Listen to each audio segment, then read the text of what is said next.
Welcome everybody. So glad to see you all here, taking a little time out from the day at a very busy time of the semester.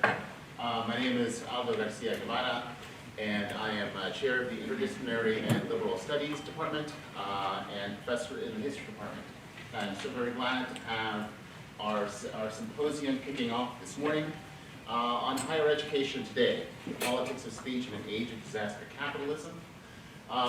And just want to say a little bit about our department, right, as a relatively new entity on campus, bringing together various interdisciplinary programs, as well as the liberal studies design your own major. And we are glad to be launched and to be under our dean, who I will introduce here and ask to come up and say a few words. So, Dean Lewis, you'll. Good morning, everyone, and it's a pleasure to be here. Who knows where the Interdisciplinary Studies Department is? Where it's located? Folks here. It's a department here at the university. Do you know where it's located? That's because there's no location. We're a new department, just got started, and in the fall, however, we will be located right downstairs, first floor, next to the math department. Why interdisciplinary studies? You've heard about specialization. My specialization was in mathematics education. There are people whose specialization is in biology.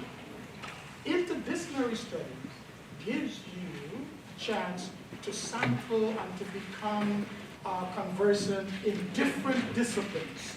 As you put them together, you connect them together. And I do believe that receiving a liberal studies degree or interdisciplinary studies minor will go a long way in helping you to achieve your career goals. The difference with our regular majors is that you have to follow a set number of courses. And if you want to deviate, they'll tell you, well, you can't deviate because you may not graduate on time if you take something that you like. Now, the liberal studies degree offers you an opportunity to sit with an advisor, your chair, and to craft your selections based on your interests. And a lot of students are actually warming up to that idea and like that. Now, my vision for this department is that this is going to become one of the more aggressive departments on campus based on numbers and also interests. So we are thinking of targeting all the individuals who are undeclared and entice them to become into this department and to do the liberal studies degree. So you'll hear more about it as we continue talking up liberal studies and the interdisciplinary studies department here on this campus. We're committed. We have our chair. We have 2 new faculty, and we are growing. You know, one of the things about growth is that when you start small, you have to grow. And so we have a lot of individuals who, from other departments as well, who will be available to you to help you to plan your major and your minor. So thanks for the opportunity. I welcome you all to this event, and I myself am looking forward to the talk today. Thank you. All right, thank you.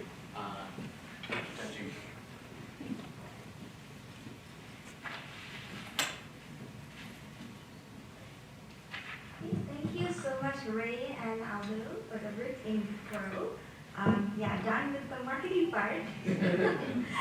So let's start talking about the things that we're here to talk about. As you can see, the title of the symposium is Higher Ed Today, the Politics of Speech in an Age of Disaster Capitalism. And if you can stay here for part of the day or the entire day, those terms will make a lot of sense to you. What exactly does it mean by disaster capitalism? What exactly does it mean, the politics of speech? We have a lineup of fascinating speakers and activists who are doing exciting work on this topic. in various college campuses across Massachusetts. So I'm so glad that all of you are here to learn about this and engage in conversations with them. Let me just briefly thank the people who have made it possible. Thank you so much, Reynold Luis, our Dean of Education, Liberal Studies and Interdisciplinary Studies, Aldo Garcia Guevara, Chair of Department of Interdisciplinary Studies, Rita Mookerjee, Assistant Professor of Interdisciplinary Studies, Lakshmi Kisandil, Alex, Researcher, Charity Duncan, Worcester faculty who volunteered to participate and moderate the panels, our honorable guest speakers, and everyone else who has helped us circulate the words and make this event a success. So you may have heard about things like, those debates around free speech and hate speech. And oftentimes, we talk a lot about freedom of speech, and it seems like, it's always a good thing, right? But there are those other sides of the story. It's not necessarily always a good thing, and it can result in repercussions that's not expected, especially when you try to engage in conversations around social justice, like what happens when you try to raise your voice against capitalist exploitation or racial injustice. Should someone be free to talk about, like racist things? How do you respond? How do you resist? And what does it mean for a college campus to create a safe space for everyone to engage in different types of conversations? And it's not always easy and straightforward. And there are a lot of forces that determine how those conversations shape today, how we respond to different conversations, and what happens when we respond. So we are glad to welcome our keynote speaker, who has written a fascinating book called Free Speech and Coke Money, Manufacturing a Campus Culture War. And this book addresses a lot of things that is talked about. So I'll just briefly introduce our guest speaker. Our guest speaker is Kamola. He's an associate professor of political science at Trinity College. His research examines critical globalization studies, the political economy of higher ed, and African anti-colonial theory. He is the author of, like I said, Free Speech and Coke Money, Manufacturing a Campus Culture War, and also another book called Making the World Global, U.S. Universities and the Production of the Global Imaginary. I know a few faculty members are here, so you might want to take a look at both of those books and assign the books or some chapters to your students. Both of them are fabulous reading materials. Kamola is also the creator of Faculty First Responders, a program that monitors right-wing attacks on academics and provides resources to help faculty members and administrators respond to manufactured outage. So it's our pleasure to welcome Isaac.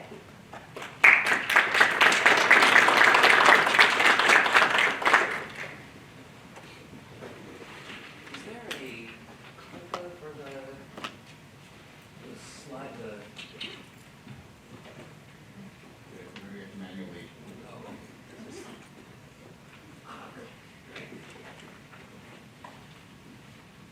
I just want to thank everybody. Can you hear me okay?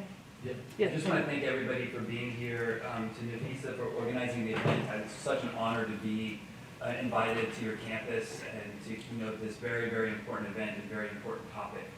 I've been doing a lot of talks on Zoom. And, okay, now that was familiar, right? I've seen a lot of that. So it's really nice to be in person with you all and to be able to share these ideas.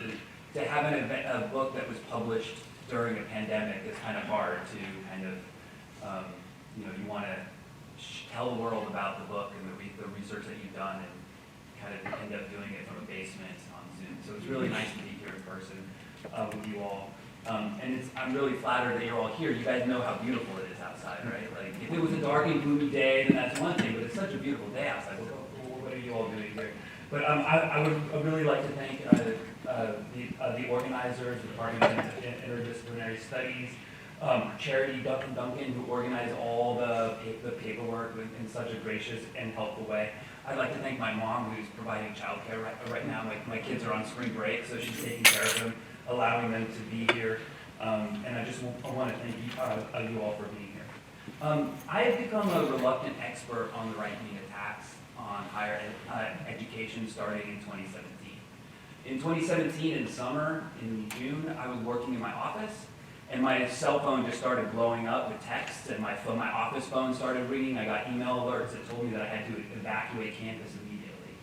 My kids were in the child care center across campus, so I walked across campus not knowing what was going on. Was there an active shooter? What exactly was going on that we were required to evacuate campus? I got my kids from childcare and I went home and I was like, what is going on? I was texting up with my friends and trying to figure out what was going on, and somebody said, I think it has to do with the thing that our colleague, Johnny Williams, there's a story about him in campus reform. And I was like, what is campus reform? And I found that story online, and it was this grainy website that said that Johnny Williams had called for the death of white people.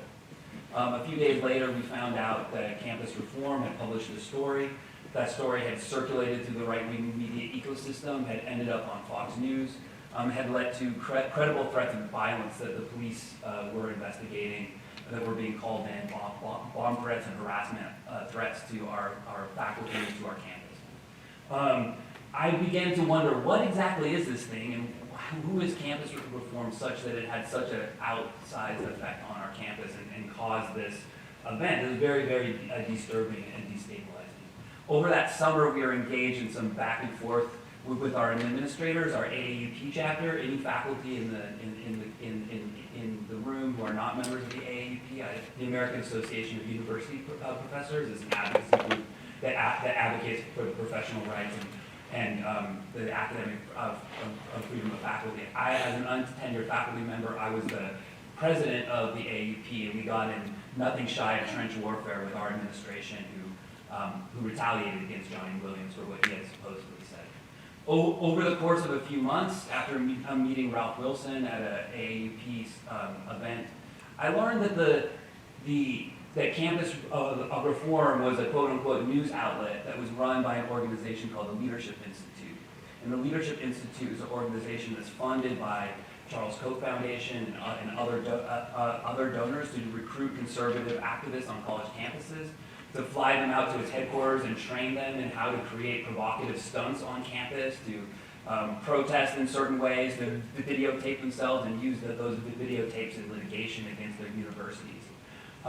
And Campus Reform is one of the things that they do, where they train conservative media personalities, including the likes of James O'Keefe, who went on to form Project Veritas, which kind of takes videos, doctors them, and uses them to accuse various organizations of bias.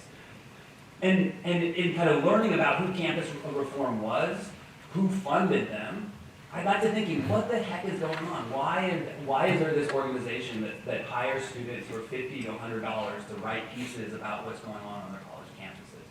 So in collaboration with Ralph Wilson, who at that point was an activist with this group called Uncoke My Campus, we wrote this book. And it was during a time in which there was a lot of very provocative speakers who were coming to college campuses. In 2017, 2018, 2019, there was Charles Murray, Milo Yiannopoulos, Ben Shapiro who were coming to college campuses. They were being protested because they are speakers of hate, they are peddlers of hate. Students and faculty were protesting them. Those stories were going through the right-wing media ecosystem and creating an outrage, a cycle. So we wrote this book as a way of trying to understand that phenomenon. And I think that as I look at the landscape of higher education today, with the latest outrages against critical race theory, about trans athletes in school, about all kinds of issues of what's going on in Florida, for example, I'll talk in greater detail about that. You see the same kind of funding structure, the same type of political operatives, the same type of network institutions that were behind that we talk about in this book. And so what I want to do today is to give you kind of an overview for thinking about the structure and scope of the right-wing attack on higher education. I think disaster capitalism is a perfect way to frame exactly what's going on. And basically what I want to argue and demonstrate is that there's a very well-organized and incredibly well-networked group of conservative and especially libertarian, radical libertarian organizations that have dead set on transforming higher education. They're not academics, they're not scholars, they're not teachers, they're not students. right? But a group of conservative outside activists who, for reasons that I'll explain shortly, are then set in fundamentally transforming higher education. So first of all, what I'll do is I'll give an overview of what this political structure looks like and the kind of effects that they have outside of higher education. And then I'll look at the campus free speech crisis, which was the topic of the book. This is these kinds of conservative, how this network kind of facilitated bringing speakers to campus and to pass a series of legislation aimed at transforming speech codes on college campuses.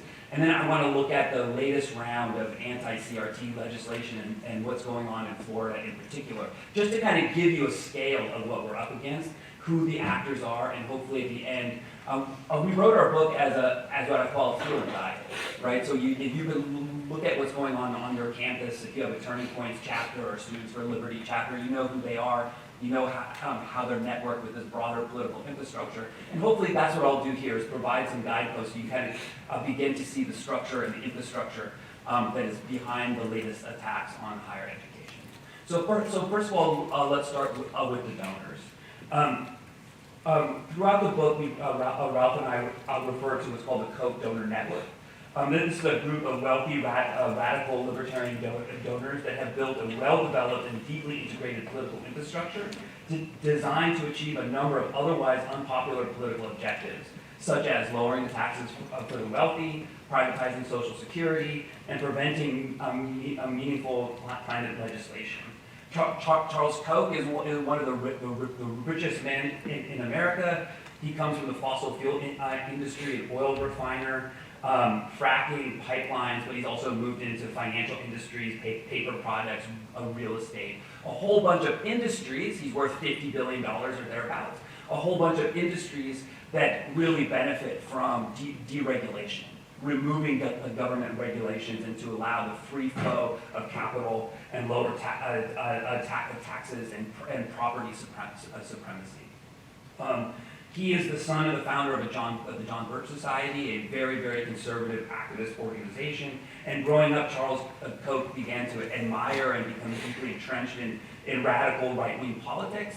At a young age, he found the Austrian School of Economics. The Austrian School of Economics is a brand of economic thinking. It's not a really economic thinking. It's kind of marginal moral philosophy that basically makes the argument that unregulated capitalism is the origin of human freedom, that any form of government regulation is a threat to freedom. It will put us on the road to serfdom, as Hayek says, and that the goal is to deregulate, lower taxes, and reduce all type of government intervention in the economy. These are a great set of ideas, especially if you're worth $50 billion, right? It's a set of ideas that meet the political and economic ideology of Charles Koch to the teeth. In the 90s and 2000s, Charles Koch became heavily involved in politics, and he invested in a bunch of political campaigns and political organizations. He was always interested in funding people and scholars who were engaged in the spreading of Austrian School of Economics. But in 2003, he started a series of donor summits where twice a year he realized that his political power would be amplified by increasing the number of donors that he brought into his network. So in 2003, he had a series of donor summits, so twice a year. A bunch of also rich libertarian donors would meet in secret places, like hotels in Vail and other places, for a bunch of closed-door meetings in which they would meet the leaders of right-wing think tanks, right-wing political groups, politicians themselves, media personalities, and they lay out a political strategy. These are secret donors. Meetings, a little bit of information that we know that goes about in these meetings is a result of material that's been leaked. And people who participate in these donors summits usually agree to contribute at least $100,000 to the causes that the group is endorsing. This group includes Charles Koch Foundation, of course, the Stand Together Chambers of Commerce is the organization that kind of oversees that, but also Donors Trust and Donors Capital Fund is a group that anonymizes donors a donation, so rich people can give money and have their names removed from it. So it's a way of rich people funneling money into political organizations without leaving any fingerprints. They were set up by associates of Charles Koch for funding this kind of political infrastructure. They've been called the ATM of the conservative movement. You also have the Bradley Foundation, which is a very, very conservative foundation that has specialized especially in higher education, Betsy DeVos, and a bunch of other foundations. So basically what happens is these rich people give money to these foundations for tax write-offs, and then they use that money, those foundations then use that money to fund a broad political infrastructure. But what is that infrastructure? And I think that it's important is that it's not just a group of donors that meet and talk about kind of what they would prefer, but it's a group of donors that actually has a very clear conception of social change. Most activists and political operators who are engaged in politics on both the left and right tend to be issue-oriented, right? So if you're interested in the environment, in abortion rights or pro-life or environment or whatever your issue is, you would join a group that benefits and you would work and advocate for that particular issue. According to what Richard Fink, who's been referred to Charles Koch's inside strategist. He was a Austrian School of Economics professor at Rutgers and went on to work for the Charles Koch Foundation and Charles Koch and Koch Industries. He wrote this 1996 piece in which he clearly laid out how the Charles Koch Foundation understands social change, right? And basically what they got to thinking is, in 2018, David Koch, Charles Koch's brother, ran on the libertarian ticket and invested millions of his own personal wealth into that campaign, that electoral campaign, which yielded less than 1%. At that point, there was a rethinking within Charles Koch and among the political strategists and the political activists that were around Charles Koch, that the ideas that they have, such as deregulation, lowering the taxes on the rich, abolishing Social Security, are deeply unpopular. So you can't advance these political interests through the electoral process. Instead, you have to fundamentally transform the electoral process itself. So they came up with this strategy, and I'm not making this up, this is what they themselves said, is that if you conceptualize social change at an industrial scale, right? So instead of issue or oriented, where democratic groups of people get together and push legislators to democratically adopt their own policy priorities, this group of donors and activists began to think, well, what happens if you imagine social change at an industrial scale, right? So instead of producing widgets at the end of an industrial scale production, you produce a legislation. What would you need? Well, first of all, you need a source of raw materials. Where do raw materials come from structured in social change? Well, they come from the academy, right? You need, in order to get Supreme Court justices to rule on originalism, and according to originalist legal theories, you need academics in law school who are coming up with those nonsense theories in the first place, right? If you want to push a certain kind of revanchist white male version of American history that's based on individual freedom as the only American virtue, then you need the historians who are writing those revanchist American history texts, right? And so you fund in the academy those ideas that become the raw material for your legislative agenda, that legitimate a radical individualist approach and a property supremacist approach to social life, right?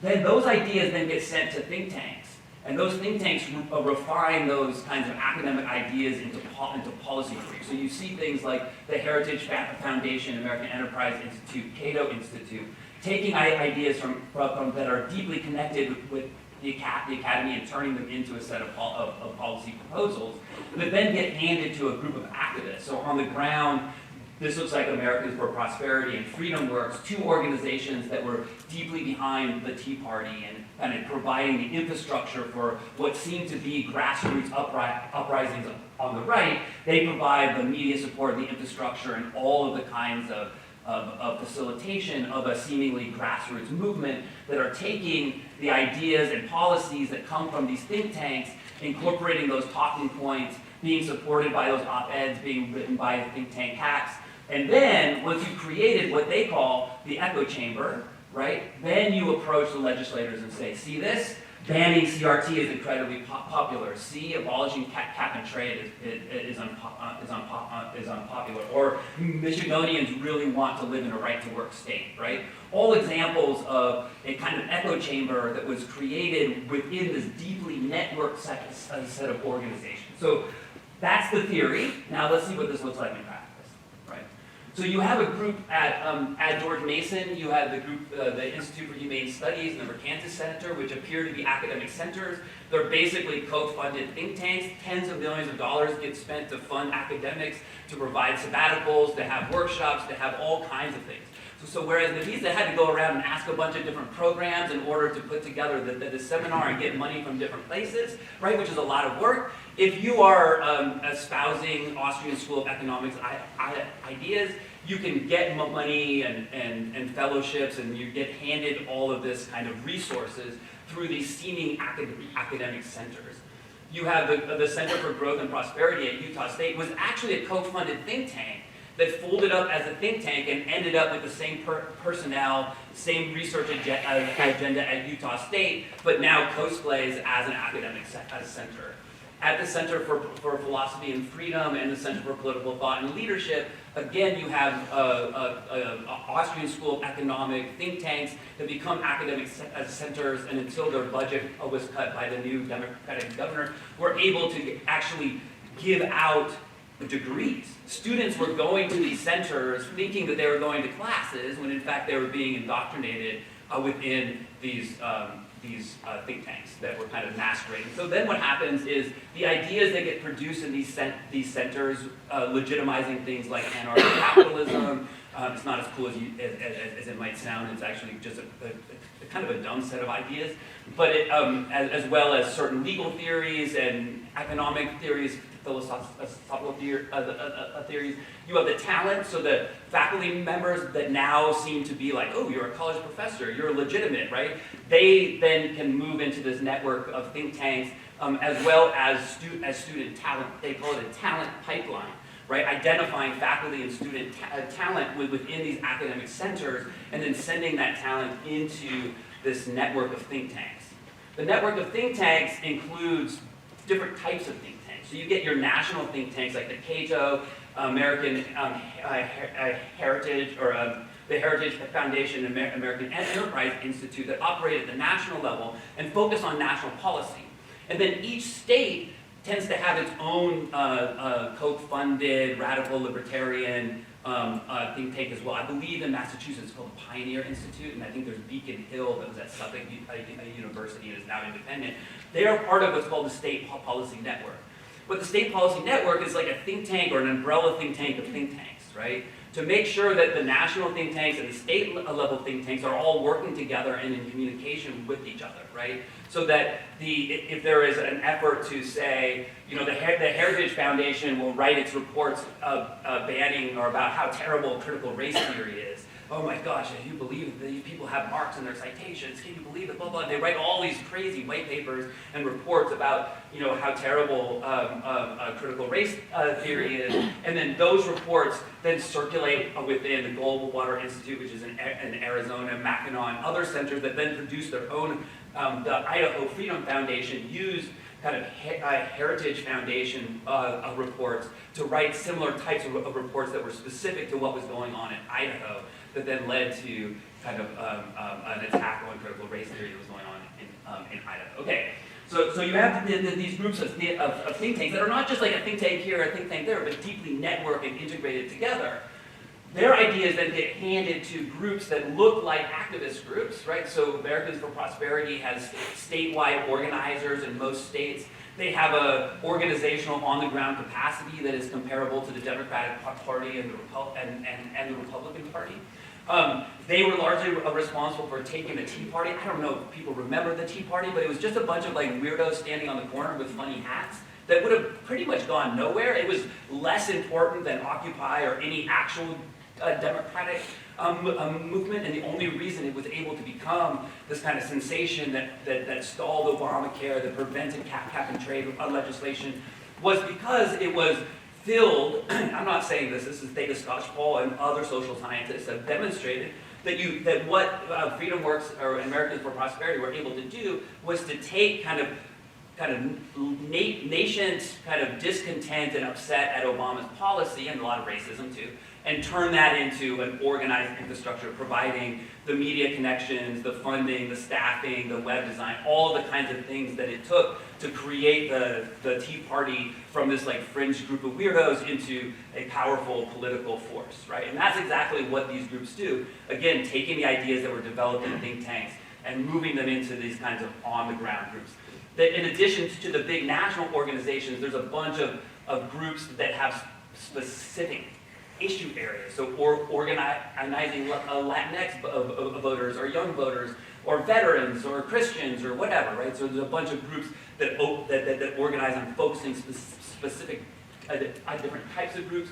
You have the Federalist Society that is organizing in the selection of judges. You have ALEC, which is writing model legislation and then sending that out to the legislators. They have private partners and public partners. The private partners are corporate lobbyists that write legislation, and the private partners are state legislators who go and get trained in that legislation and then bring it back to their state house in order to pass it. And so you get the same type of legislation that's being passed around the country. And the result is a lot of the worst legislation that has been passed in the last few decades has all been generated through this network. So everything from right-to-work legislation, tax cuts for the wealthy, the gutting of environmental regulation, voter ID laws, privatizing the VA. Remember, the Austrian School of Economics, the goal is to privatize everything. Privatize K-12 is their big, that would be their crowning achievement. To privatize higher education, privatize the VA, to deregulate campaign finance so that they can continue to fund this infrastructure and to make this infrastructure and the funding of it non-transparent. They've been very active in that legislation as well. They've also been very active in fighting a lockdown legislation during COVID, saying it's a violation of individual freedom, et cetera, right? Okay. So that's kind of the broad political network. Now you might ask, here is this like very impressive academic network infrastructure. Why are they interested in writing about my colleague Johnny Williams, right? Why are they interested in writing outrage stories about higher education? That's a great question. Hopefully our book set out to answer that question. So basically what we did is we took their structure of social change, their understanding of how social change takes place. We recognize that for them, the academy is a very, very important site of political struggle, what they call the creation of beachheads, right? The formation of kind of presences on college campuses. And we kind of used their structure of social change to try to understand what was going on at this very, very confusing point where you had all of these speakers were coming to campus, they were being protested, and then you had these networks of legislation. So you might remember, for example, Charles Murray came to Middlebury College. He was protested by students. Well, he wasn't protested, the college was protested for bringing him out to speak. And I think that what was missing, this was a national sensation. People were like, oh my God, can you believe that Charles Murray was protested where he is, when he was at Middlebury? There was a shoving incident, which was deeply unfortunate, but I think that the claim was that it was wrong for students to be protesting Charles Murray. What is left out of that story is that Charles Murray's entire career was basically astroturfed by the same groups that we talked about over here, right? Right?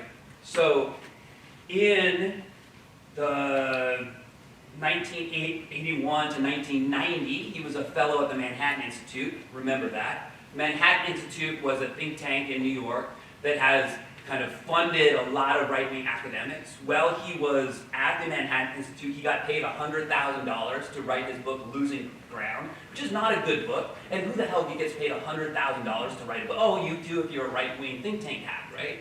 So he got paid to write Losing Ground, which basically stated that there was a racial IQ dimension that justified the defunding of the welfare state. Basically saying that the funding of welfare states kind of reproduced inequality, right? He then published The Bell Curve, which again, he was at the Manhattan Institute, and then he went on to the American Enterprise Institute, where he continues to be a fellow at the American Enterprise Institute. The Bell Curve made the claim that there's a connection between one's race and IQ, and therefore inequalities between white Americans and black Americans is natural because of the inequalities that are owed to race, right? He is a fellow at the American Enterprise Institute.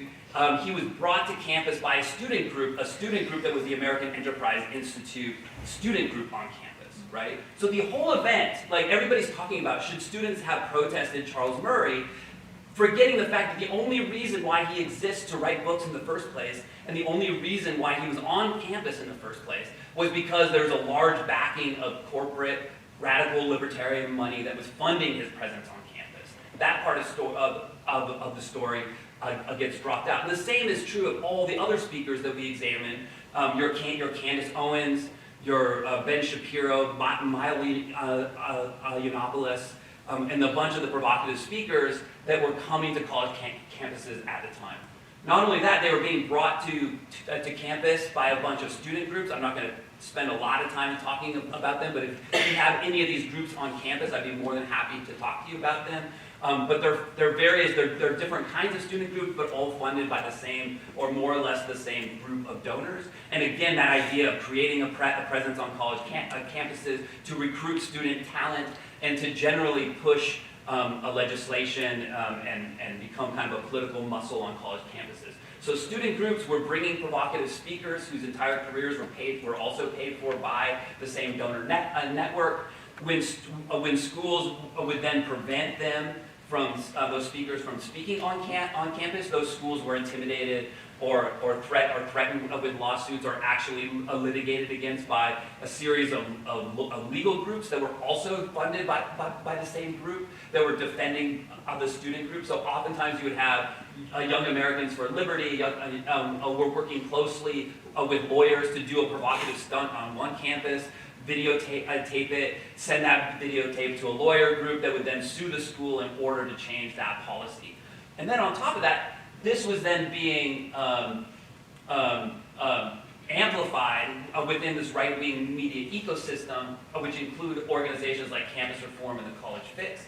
These are organizations, I mentioned Campus Reform before, that pay students in order to write outrage pieces about what goes on in their college campuses, that then circulates through a right-wing media ecosystem that itself is also paid for by the same group of donors. So for example, the Campus Reform gets $2 million from the Leadership Institute.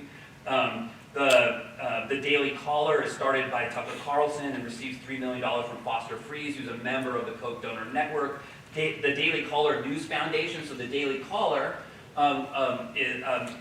is set up as a foundation. So the Charles Koch Foundation, Bradley Foundation's Donor Trust, Donor Capital Fund actually give $3.7 million to a nonprofit foundation that then produces the content that's published on Tucker Carlson's for-profit website. So again, you have the Koch donor network actually funding the content of what's appearing in these news outlets. You have this, Breitbart is funded by Robert Mercer, who is the guy who was also bankrolled Milo Yiannopoulos. So when Milo Yiannopoulos was making an ass of himself on college campuses, those college campus tours were also being paid for by Robert Mercer. So you have these outlets that specialize in writing outrage pieces. Those outrage pieces go into this right-wing media ecosystem, and then it whips up all of this outrage about all this crazy stuff that's going on college campuses and these woke professors, and can you believe that they passed this policy, or can you believe that, and it just creates this constant churn about kind of how colleges and universities are hostile to conservative views, are indoctrinating students, are grooming students, whatever the kind of topic of the day is, you have this infrastructure that can, at a flip of a switch, kind of whip up all this outrage. This outrage is then being used and this was in 2017, 2018, 2019, this outrage over these speakers, these campus speakers, was then being used to pass a number of pieces of legislation that were designed to fundamentally transform speech on campus, right?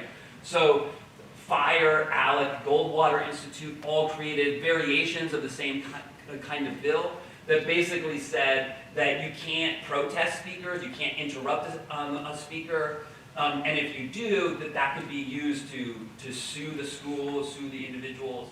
There was, but the undergirding, the underlying, this is really important for our conversation today about free speech, is to reconceptualize, the purpose of this legislation was to reconceptualize what speech looks like on college campuses, right? So college campuses are very complicated places, as we all know. Right? We have a commitment to free speech, to free expression, but there's also students who live here, and also colleges and universities are required by law to be inclusive spaces where people, regardless of race, sexual orientation, statuses of all kinds, can feel comfortable and at home and participate in education as equals with their colleagues, right? With their peers. And so colleges and universities always have to balance that. On the one hand, you have the free speech of the Nazi. On the other hand, you have the ability of that campus to be an inclusive space where all people can feel safe. Administrators, sometimes well, sometimes less well, try to balance these two things, right?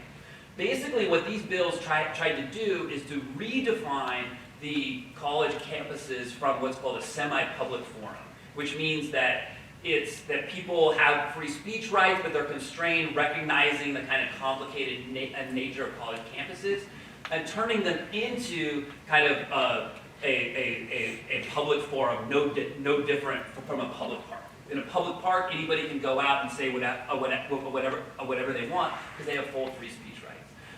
The issue at stake here is that the universities, colleges and universities don't function like a public park, right? Universities and colleges aren't places where people should come and be able to say whatever they want because we operate under something that's called academic freedom, which is based on the process of peer review. There are certain ideas, such as race is biological, climate change is not man-made, in gender studies, the notion that gender is biologically determined. All of these kinds of ideas have been deeply debated, discussed, evidence, counter-evidence, books, journal articles, decades and decades of work, and there's certain ideas that have been ruled to be bad ideas, right? Darwinism, social Darwinism, and a natural hierarchy of race has been determined to be a bad set of ideas that you can't make that argument in college campus anymore because it's a bad set of ideas and it's been kind of ruled out of the public discussion. What the universities do in our classrooms, in our writing, in our research, in our public events like this one, is to engage ideas and to vet ideas, right? That's a process that is very different from a college campus as a place where everybody should be able to say what they want. So Milo Yiannopoulos, Charles Murray were coming to college campus and say, I have a right to be here. And Milo Yiannopoulos saying, I'm going to talk about feminism, right? And he gives this, he knows nothing about feminism. He actively hates college campuses, he actively hates feminists, he actively hates women. And what does he have any, he's not contributing to academic conversation about feminism, which, that doesn't mean that one shouldn't be allowed on campus, that controversial ideas shouldn't be allowed on campus, but colleges and universities should have the latitude to be able to navigate those incredibly complicated situations. These bills were designed to basically say, no, everybody has to be allowed on college campuses regardless of what they say, right? And so that was the first kind of wave of locking in, and remember, these are the same people who funded Citizens United, which basically says campaign funding equals speech, money equals speech, right? The thing that they're upset about is that scientists and academics have decided, for example, this is a problem if you own oil pipelines and refineries, right? That climate change is man-made. They would prefer, their donor preference is that scientists didn't say that, right? They said that it's not man-made. built a lot of think tanks, the Heartland Institute and others, that have produced a lot of climate denial. Climate denial as a project, in a way, comes out of that same network of think tanks, including at organizations like the Heartland Institute. But the problem is, you can see the Heartland Institute and say, oh, that's a right-wing think tank. But they're not able to get those ideas on college campuses where they would be seen as legitimate and be part of conversation that had to be taken seriously, right? These bills are designed in a way to basically say, if you have money, i.e. speech, you should have the freedom to be able to have those ideas expressed on college campuses, right? So that's, if you think about, so going back to this, I want to leave a few minutes for discussion. I got about 10 minutes here. So what I want to do is take that discussion about what's going on college campuses, this idea of what we call in the book the so-called free speech crisis, right? That idea of using this incredible infrastructure to redefine college campuses as spaces where the primary goal is free speech, and then to create this outrage that says that these institutions are violating the free speech of conservative students, conservative faculty, et cetera, right? Basically, ginning up this outrage about the ways in which college campuses are hostile to conservative views. We argue in the book that that's largely, well, there may be some merit to it, to some aspects of it on individual campuses and in individual situations, to the degree that this is a national crisis that reaches the point of an existential threat to America is absolutely ridiculous, right? And it's built within this political infrastructure for political gains, right? To beat down the walls of higher education in order to get donor-preferred ideas into the university. Okay, so what does this look like in Florida? The short answer, not good, right? So after we wrote our book, we finished the book during the Black Lives Matter protest in 2020. Writing frantically in my basement during the middle of a pandemic. And what has happened is that the phenomenon that we described there, the mainstreaming of this narrative of college campuses as being hostile to conservative views, has been used for a series of legislation funded and organized by the same groups of actors to fundamentally transform and fundamentally redefine higher education. Not just the difference between free speech on college campuses, but the very nuts and bolts of how higher education works in the first place. So let me just walk through kind of what this looked like. Okay, so back in 2013, kind of prior to the kind of so-called campus free speech crisis, the James Madison Institute, which is one of these state policy network think tanks in Florida, publishes a number of reports basically saying that there's a crisis of viewpoint diversity in Florida, that conservative ideas are being censored, blah, blah, right? Just kind of like generating these reports to kind of create that as a common sense. Then you have the Campus Free Expression Act, which was what I just talked about here. That was the Florida version of this, right, is the Campus Free Expression Act. This followed a speech by Richard Spencer, a Nazi, at University of Florida. University of Florida canceled the speech or limited the speech, I forget the details, and that created an outrage that basically he wasn't allowed to speak freely, and so they passed the Campus Free Expression Act to redefine kind of how speech could take place on college campuses, right? Okay, and then it gets worse. So in 2021, following the same justification that was laid out in the Campus Free Expression Act, they passed House Bill 233. House Bill 233 has three important provisions. The first provision is it allows students to record their faculty members in the classroom, right? And to basically record them. Second provision is that they can use those recordings in lawsuits to claim that they've been shielded from a certain set of ideas.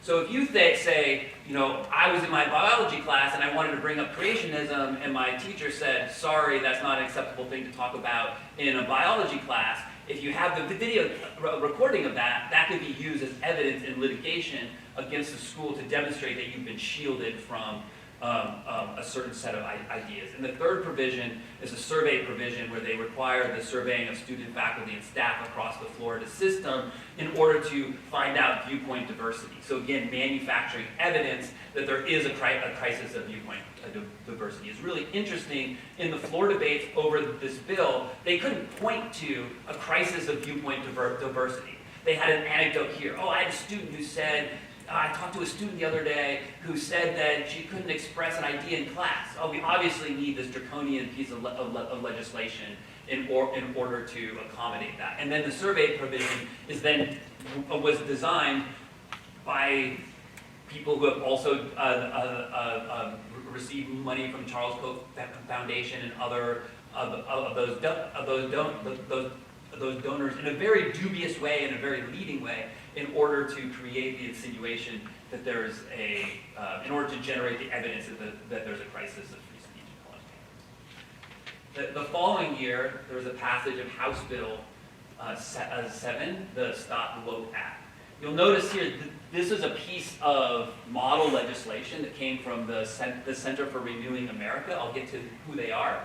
And it basically, the Stop Woke Act basically says that you can't teach that certain races, sexes, genders, orientation, religions, etc., are superior to another. Again, this is a redefining of the academic critique of structural racism and the academic critique of whiteness to basically say that a critique of whiteness is the same as saying that white people are inferior to non-white people, right? It's just a willful lack of understanding about what the actual academic debates look like and a rephrasing of it in this like manufactured culture war narrative to basically say the study of race and racism and structural racism is about saying black people are better than white people, and and kind of like that the kind of identifying the harm is the cause of the harm itself, right? And it's based on this model legislation that was put together by the Center for Renewing America. Who the hell is the Center for Renewing America? Maybe you've heard of Christopher Rufo. Christopher Rufo his entire career was created within this kind of think tank, this network of think tanks. So Claremont Institute, Heritage, Pacific Research Institute, Federalist Society, the Discovery Institute. And he identified during the actual democratic uprisings in the summer of 2020, he basically said, oh my God, this is a fundamental challenge to our libertarian ideology, right? If people start talking, if my mom is able to talk fluently about structural racism, for a libertarian who says we're all individuals making rational market choices, that's an existential crisis. So he's like, we gotta stop this from happening, right? So what is the term? What is going to be our line of attack? Woke is too squishy. Political correctness is a little bit outdated. That's critical race theory. Because people hate things that are critical. They hate talking about race, and they hate theory, right? So it's three things that people hate, and then he gloats about this. He gloats about this in social media and to the reporter at the New Yorker, basically saying, we created a term that you can hang any conversations about race onto this term, critical race theory, and we created critical race theory as the perfect villain. He starts blogging about this and writing about this. It gets picked up by the Manhattan Institute, right?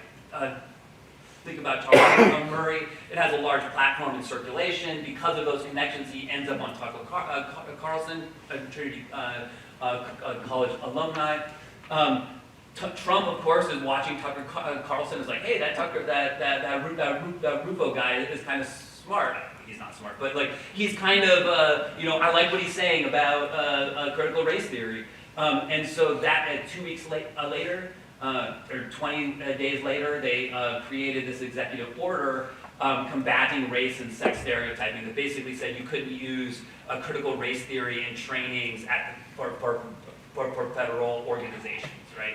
And that critical race theory was outlawed in trainings for federal groups. The person who wrote that was this guy named Chris Vaught.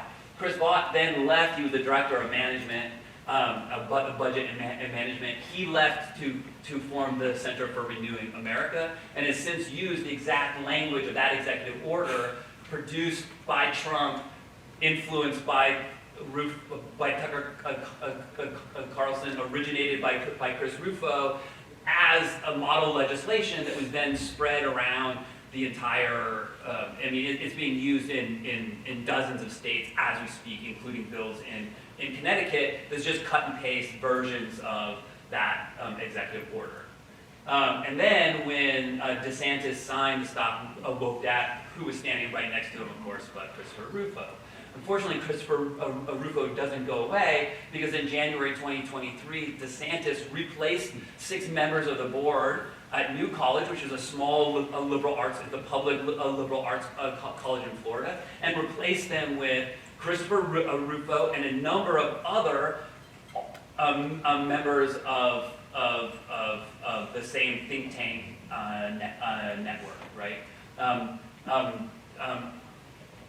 I think I'm pretty much at time, but basically I think the interesting thing here is 2 of the boards were part of the 1776 commission, which is a really terrible document that was published by the Trump administration that basically created this kind of great white man. America was born around the principles of individual freedom. Slavery happened, but it was kind of, we got over it. And now we are this great country, and anybody who says otherwise is a communist. And basically, they were part of that, the writing of that report. That report has then gone on to be highly influential. Hillsdale College, which is a private college that receives hundreds of millions of dollars from the same kinds of groups of donors, is creating its own set of 1776 charter schools and 1776 curriculums that is spreading those charter schools with that 1776 curriculum in Tennessee and Florida. DeSantis' wife was the head of one of those Hillsdale charter schools in Florida. And basically the folks that I've talked to at New College are absolutely scared because you have all of these laws that outlaw certain kinds of speech, right? And that make it unclear what you can and can't say in the classroom. These bills are designed to be incredibly vague and unclear. So faculty already are like, if I say this in the classroom, is there going to be a student recording it? Is it going to get back to my professor or to my boss? Like very, you're already unclear. And now the administration is made up of people who have really no business being in higher education, except for the fact that they are, that the reason why they're put on the board of trustees is because they're culture warriors who come from the same political infrastructure, right? Now, currently, there's House Bill 999, which is a real doozy. This is like the absolute cream of, like, I've never read anything like this. But basically, it outlaws the teaching of any class that is associated with critical race theory, including critical theory, critical race studies, critical ethnic studies, radical feminist theory, radical gender theory, queer theory, critical social justice, and allows the Board of Governors to then exclude majors and minors that engage in instruction in those that is actually like major debates of major fields that have spent decades of academic scholarship developing lines of arguments and bodies of evidence and academic discussion around all of these topics. This bill would basically say any teaching of that, we don't know what it is, of course, but any teaching of that we can say is a violation of this bill, and therefore that major or minor could be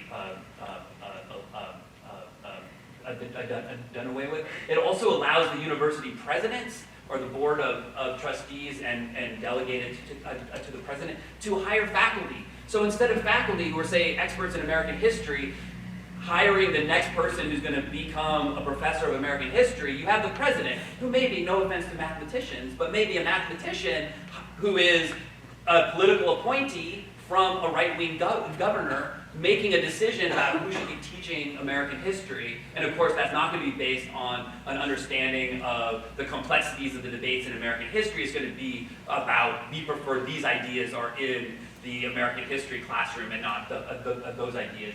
And it also prevents DEI from being used as an aspect of job postings, of hiring, personal statements, reviewed tenure, admissions, or even orientations, right? And it does even worse. This is just like the 3 worst things. It does even more worse things.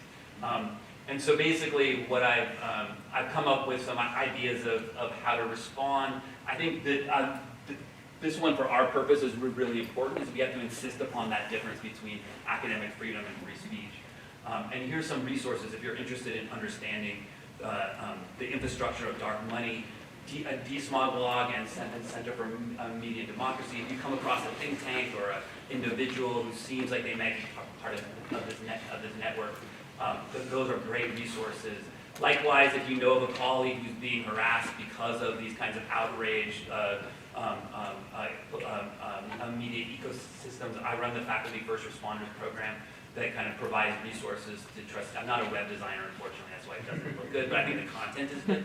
And then if you, in order to enhance our understanding of academic freedom and the importance of understanding academic freedom and clarifying the differences between academic freedom and free speech, Hank Reichen's book, Understanding Academic Freedom, is an invaluable companion and guide. And also remember that there is a resistance. This is beautiful posters coming out of New College and the faculty and the students who are organizing there on campus.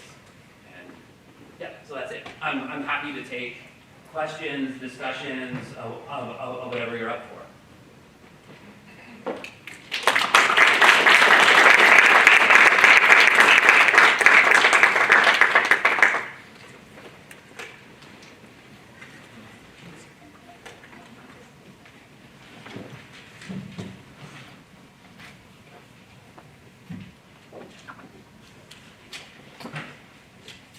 Raise your hand if you have a question.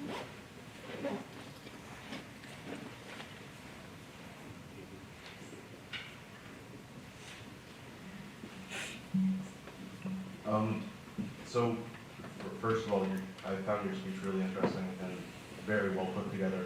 But just based on a lot of the points you were giving, I feel like a lot of the more radical groups could also use the format of your speech to argue that left-wing ideologies and also left-wing groups use the same kind of pipeline to push their own ideology with the backing of large donor groups. I think the main one they pair is George Soros, and also like the Gates Foundation and all that, to then use political power plays within education. So I guess in that way, how exactly is both sides differing, and to what extent can we argue that the ideology of one side kind of is more socially acceptable in comparison to the other one? Sure, that's a great question. That's a great question. So Theda Scotchpole and some of her colleagues at Harvard wrote a really great academic article that examines exactly this, right? What's the difference between the Charles Koch network and the kind of the equivalent on the left? I think it was called Democratic Alliance, I think. You can tell the fact that I'm an expert in this, I can't remember the exact name, just kind of like how kind of unimportant or kind of not as influential it is.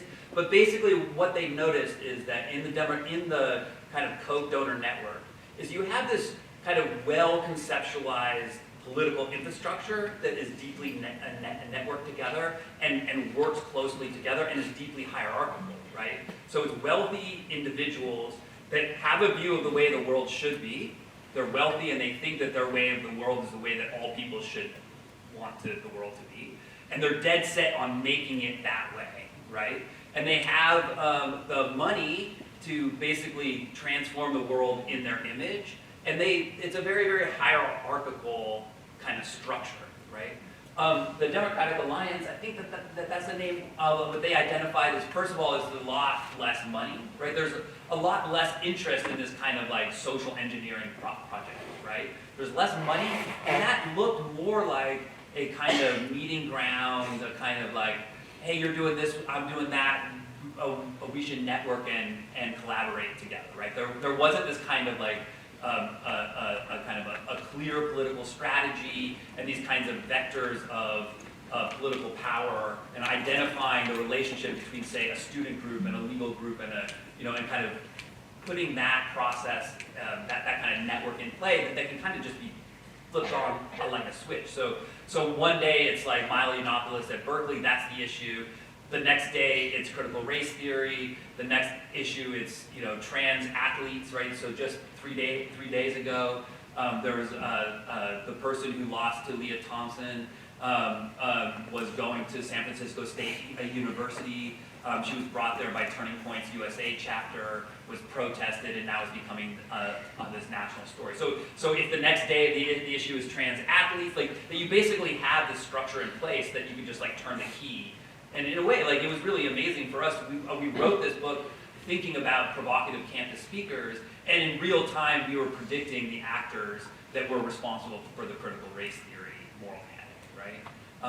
And so in that way, I think that, so there's that. It's just like a level of amount of money, infrastructure. I think general cynicism. Like I think that in the, there's on the, I don't even like this idea of left, right, or whatever, because it's a group of like libertarian ideologues, and then there's other people who are generally interested in like a world that's more inclusive, a world that's more equitable, the world in which the colonization of Palestine doesn't take place, or whatever the issue is, right? But you don't have that particular kind of organizing a network and infrastructure. Instead, you get the kind of horizontalist, kind of much more democratic. Oh, we're groups with common interests, and we'll collaborate on these issues and work together, as opposed to kind of creating a structure that people are deeply integrated with. The boards, the donors, the activists, all of that is kind of this very, very closed world. And if you look at it, the money is a big number, but if you look at the number of people, it's pretty small. And you compare that to an actual democratic uprising like what happened at Black Lives Matter. And then also like the boogeyman of Soros is used quite a lot. And I think that Soros, like I think all funding in higher education should be transparent, right? So if Soros has funding a center, it should be, we should all know where all the funding is coming from. But oftentimes, if you apply for an Open Society Fellowship, you're applying, the same way like you would apply to Ford or others. There's a process of peer review and vetting. You have to demonstrate that your ideas have social merit, that there's, they're reviewed by peer, by experts, and you have a kind of a process in which the production of certain kinds of ideas, or the production of ideas is what's important, not the idea like we're going to produce certain ideas as the first part of a broader political strategy. That's something that you just don't get. There's nothing comparable to it, right? In the same way that you don't have like if you are a student group with Young Americans for Freedom, for example, you can go on a website and you can request to have Ben Shapiro shipped to your school, right? There's nothing like that exists. Like if you're a DSA student, and you want to organize a DSA chapter, you gotta like hustle, you gotta work, you gotta protest. If you wanted your voice heard, you have to do the actual democratic work, right? The people who brought Milo Yiannopoulos to Berkeley, that caused hundreds of thousands of dollars in security, that created national and international news, that led to just this huge debates about the horrors of higher education as being hostile to conservative views. That was a small handful of students. It was like maybe a dozen students, something like that. And the only reason they were able to do that was because they had that access to money, right?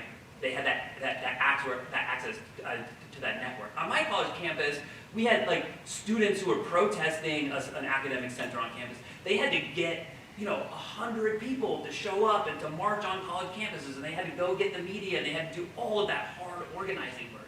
And what you have is a network of money that replaces the actual democratic kind of organizing work, right? So, does that answer the question? Yeah. That's a great question.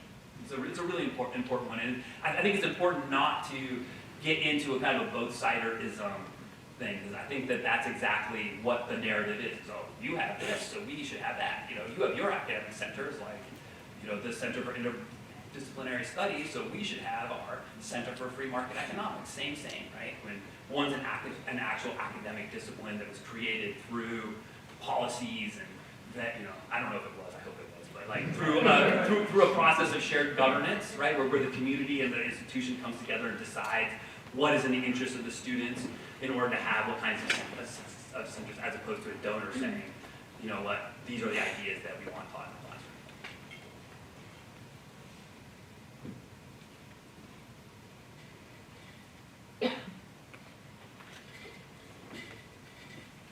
Are there other questions? I can talk about this stuff all day. Maybe just a comment. I don't know your name, but I really like your question. And I'm thinking that the fact that those on the right are better organized, to me, should not be the reason why we should not listen to what they have to say. I think what happened in the academy is that we get students to the place where they're able to think for themselves. We're not giving them, yes, we're giving them the literature, but we want to develop them to be critical thinkers, which is what is different from the other side. They almost want you to swallow wholesale what they tell you. And yet, you're not, the other side is not very organized because their intent is not to drive anything down your throat. Yeah. You see? So I just wanted to make that distinction. No, I think that I think that's really important, right?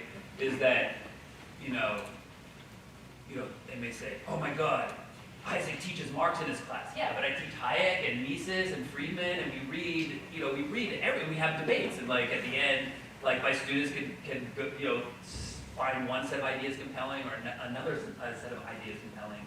But the ways in which this kind of culture war narrative has really defined, like, oh, I mean, the Heritage Foundation stuff on critical race theory is really like amazing. It's like, oh, this, Kimberly Crenshaw's book on critical race theory, she cites Marcuse. Marcuse's a Marxist.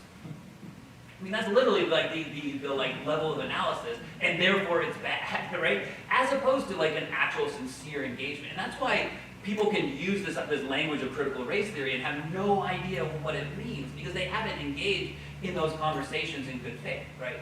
There's a whole academic literature that's critical of critical race theory, right? That's engaged in a sincere, honest critique of the way the critical race theory is taught both in law schools and outside of law schools.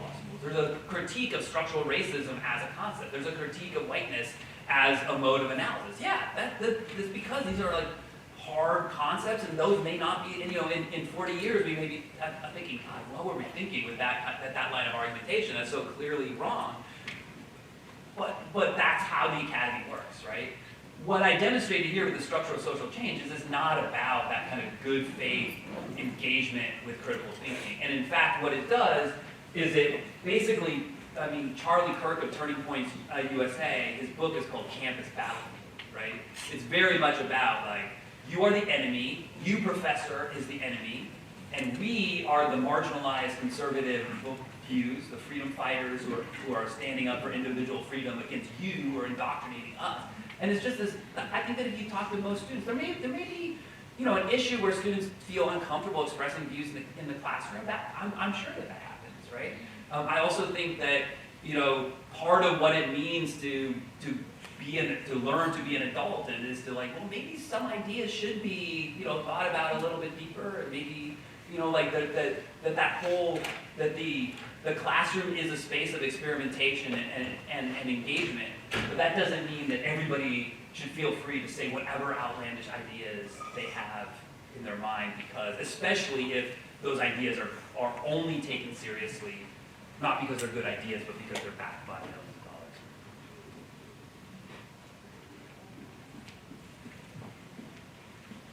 dollars. Another comment in response to your question. How far to the left could Bill Gates and Soros really be? They're hoarding wealth. They're billionaires, right? And they're doing everything they can to hang on to their wealth. So I just don't see how far left they really are. It's something I think about. I think that's really important, and that's why I think the Chris Rufo attack on critical race theory happens in September. It goes mainstream in September of 2020, right? And I do think that kind of a mass democratic uprising after the murder of George Floyd and others was a real existential threat to this group of libertarians that have this political infrastructure that's based on this ideology of individual freedom and choice, right? And if my mom is understanding, she's a really smart a lady, but like that she is understanding that income, generational income, life expectancy, that all of these factors are shaped in very profound ways by one's race, right? Because of this history of structural racism. Then you can see how that poses this kind of, people are starting to make those connections, right? Making those connections not only in the academy and not only in activist circles and not only in communities, African American scholars and activists and others who've been saying, look at this stuff, and have been for decades, right? But when these ideas they break into, conversations in the newspaper and in the media, it really destabilizes that political infrastructure that's based on that idea of individual freedom understood as the right to spend your money / speech as you wish, right? And it's this kind of, it was a show of democratic uprising. It was organized people, like deeply organized, millions and millions and millions of organized people who were working in a democratic way that was being countered by organized money, right? And it wasn't like Bill Gates, I didn't make those protests happen. George Soros didn't make those protests. Good time? Yes. So thank you so very much. That's a wonderful way to end, right? This contrast between the grassroots of many and the top down of the few. So thank you. Thank you so much. Thank you all for coming, and hopefully some of you will stay for the rest of the day. All right, good afternoon, everybody. Welcome. My name is Aldo Garcia Guevara. I'm chair of the Liberal and Interdisciplinary Studies Department. And I'm so very glad to have you all here. Our event today, Symposium on Higher Education Today, the Politics of Speech in an Age of Disaster Capitalism, and this afternoon's panel, Hate Speech versus Free Speech, Organizing Against Oppressive Regimes. I am going to turn it over to Dr. Rita Mookerjee, and so I will just do a brief introduction, and then she will open us up. So Rita Mookerjee is Assistant Professor of Interdisciplinary Studies. In 2021, she was the Ida B. Wells Bartlett Postdoctoral Fellow at DePaul University. In 2020, she was a Fulbright Research Fellow in Kingston, Jamaica. She's the author of False Offering, forthcoming from Jacklight Press in fall 23. Be on the lookout. Her critical work has been featured in many places, including American Poetry Review, the Rutledge Companion of Literature and Food, and the Bloomsbury Handbook to Literary and Cultural Theory. Her creative work can be found in the Baltimore Review, New Orleans Review, the Offing, Poet Lore, and Vassar Review. She is an editor of Spotlit Magazine, Sundress Publications, and Honey Literary, an impressive array. So, without further ado, Rita Mookerjee. Thanks, boss. That's no, I don't think of it. Maybe we gotta turn that. On. On? Yes? Good. Thank you. That's the beauty of the PhD, right? You learn, and then you forget to do things like turn on the button. Good afternoon. Before I introduce my fellow panelists, I want to talk about something that happened 5 days ago, 5 days prior, in the state of Florida. Not if you know what I'm talking about. Okay, I have 2. Okay, so we should all be very concerned. Let me tell you why. As of the 6th of April, public universities in Florida, including my alma mater, Florida State University, have banned the use of our special friend, TikTok, on university devices and while using campus Wi-Fi. The rationale for this ban is a quote-unquote emergency amendment from Florida legislators that is in response to threats to national security. What's interesting about the basis of this concern is that it does not, in fact, exist.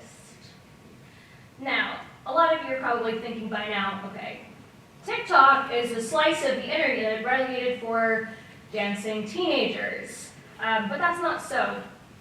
TikTok is a really democratic platform, and in a time wherein higher education is so gatekept, so guarded, and so deliberately withheld from vulnerable people, it's crucial that we see the intrinsic value of platforms like this.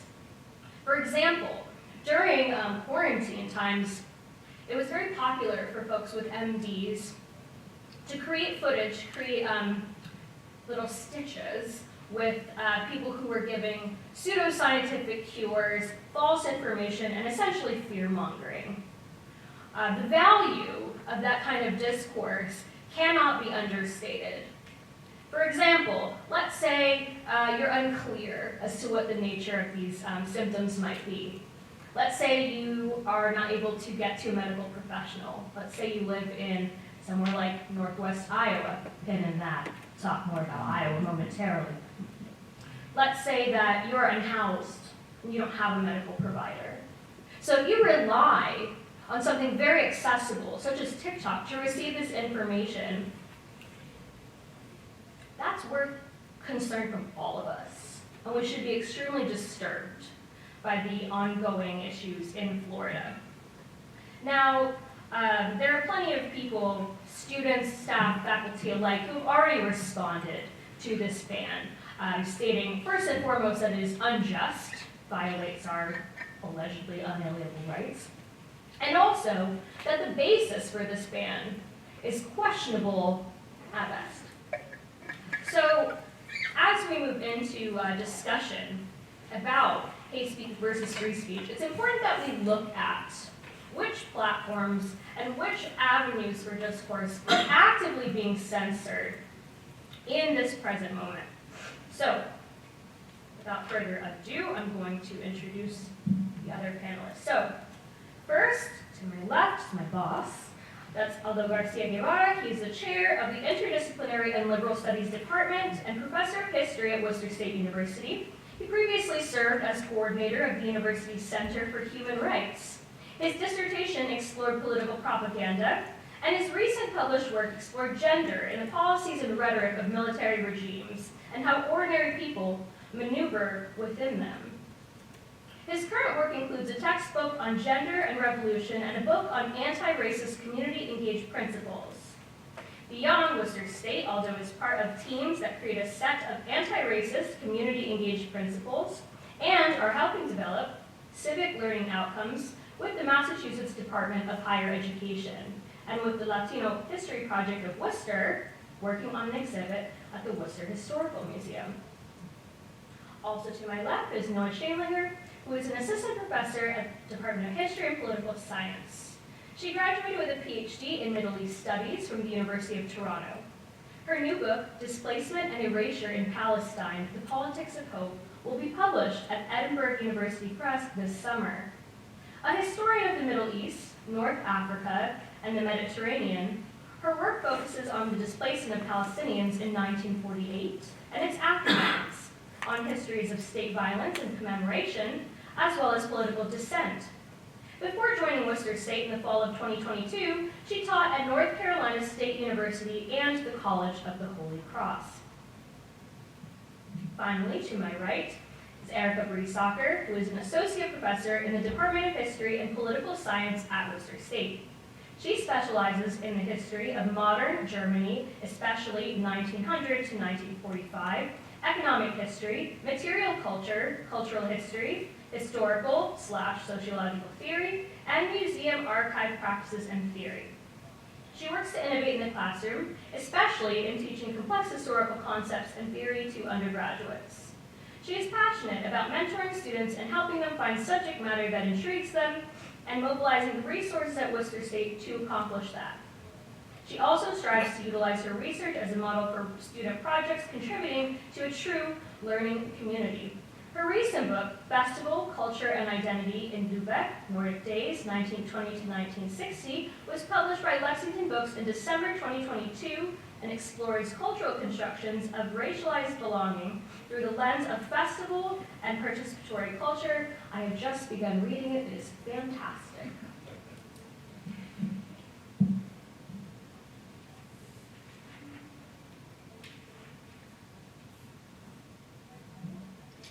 All right, well, wonderful. I guess we will, we can go in order. So, yeah, so Dr. Mookerjee, if you will get started. Oh, free speech versus hate speech. There's an interesting double standard in our culture right now. And so when you do the PhD, as I made the joke about not turning on the microphone, there are other things that you're not taught to do in graduate school. You are taught to research, you're taught to write, sometimes you're taught to teach. You are not, however, sometimes. You're not, however, taught how to defend yourself from mobs of white supremacists who decide to cancel you and crucify you on the internet. And guess what? That's exactly what happened to me at my first job in academia. And so there I was, minding my business, and one day, a man who runs, it's a blog, but he calls it a newspaper. We'll go with that. A man decided to dig through my social media and frame me as some kind of like degenerate, white-hating, militant, feminist, I don't even know. And so he created different narratives about me and distributed them to various media outlets. And what ensued was 3 months of chaos. And so every single day I would open my inbox to hundreds and hundreds of messages of hate speech, people threatening to rape and torture and kill me, and also calling for my dismissal from Iowa State. And what was most compelling to me was that when I brought this to the attention of my superiors, the first time I was ignored outright. No one responded. The second time I brought it to the attention of president, provost, vice president, etc., the powers that be, and I was told verbatim that if I felt unsafe, I should call 911. And so mind you, this is right in the wake of George Floyd, and I need not explain why that callous remark was both unhelpful, but also impractical, right? What are the optics of one of your faculty being murdered in a hate crime on your campus? And so it begs the question, why are certain types of speech completely acceptable, particularly in certain institutions, in certain states, with certain political climates, and others, such as my personal social media, which you're all welcome to look at, and Dr. Bitch on Twitter, and that is for my hate mail in case you're curious.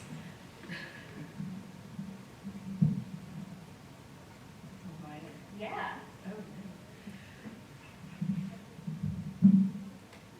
Okay, so one of the difficult parts, I think, of parsing out free speech versus hate speech, especially when you study perpetrators like I do, when you study the Nazis, you run the risk of people coming to class who are Nazis, or to your conferences. And one of the first experiences I had with this wasn't so simple as, I think Germany's interesting and I really want to understand how Nazism happened, was in my first ever conference as a doctoral student in Pittsburgh at the German Studies Association, where I had the misfortune, me and my fellow cohort of Germanists sitting next to a Holocaust denier in a panel about the trajectory and research of the Holocaust. And you're talking about a panel of luminaries who have made really important insights and discussions and raised issue of complicity and ongoing complicity over time as it relates to Nazi atrocities. And all of a sudden this guy stands up and says to all these people, well, you know, we all know that you benefit from this lie. So tell me how you live with yourselves. And I was literally weeks into my doctoral program and like as far as I could get away from this person, knowing that it was a really instructive moment that, again, we're never taught how to grapple with. We're not taught how to grapple with the student, like one of my advisors talked about where I got my PhD in Northeast Ohio, where she was teaching a class on Nazi Germany and a student came in an SS uniform every day. Would click their heels, salute her, and sit down. And this is in Akron, Ohio, and she was a little put off as, is this trolling, before we use the term trolling? Is this cosplay? Is this serious? Is this pushing the envelope? What is going on here? She obviously was like, I couldn't just let it lie, but at the same time, you know, ultimately it distracts from talking about the very real issues that go into unpacking what Nazism is. And all the variants that have emerged since the end of the war. And so thinking a little bit about free speech and campus culture surrounded by the exchange of ideas, but also the very real world consequences that happen to our colleagues, that happen to our students, that happen to ourselves sometimes, means that there's a lot to parse out. It depends on where you are, it depends on when you are, it depends on who you are. And it's one of those things that, again, studying the side that does the hate criming, right, opens up in some ways people thinking that you're on their side, which is a very strange place to be sometimes. And so I think that's a good opening place to start, and has really informed then ever since that day where, you know, luckily we were able to get away and were not associated with the guy. To start talking through with each other how to approach some of these things, what to do in the event that something escalates from just a dude in an SS uniform costume to something more serious. And even if that is something serious in and of itself.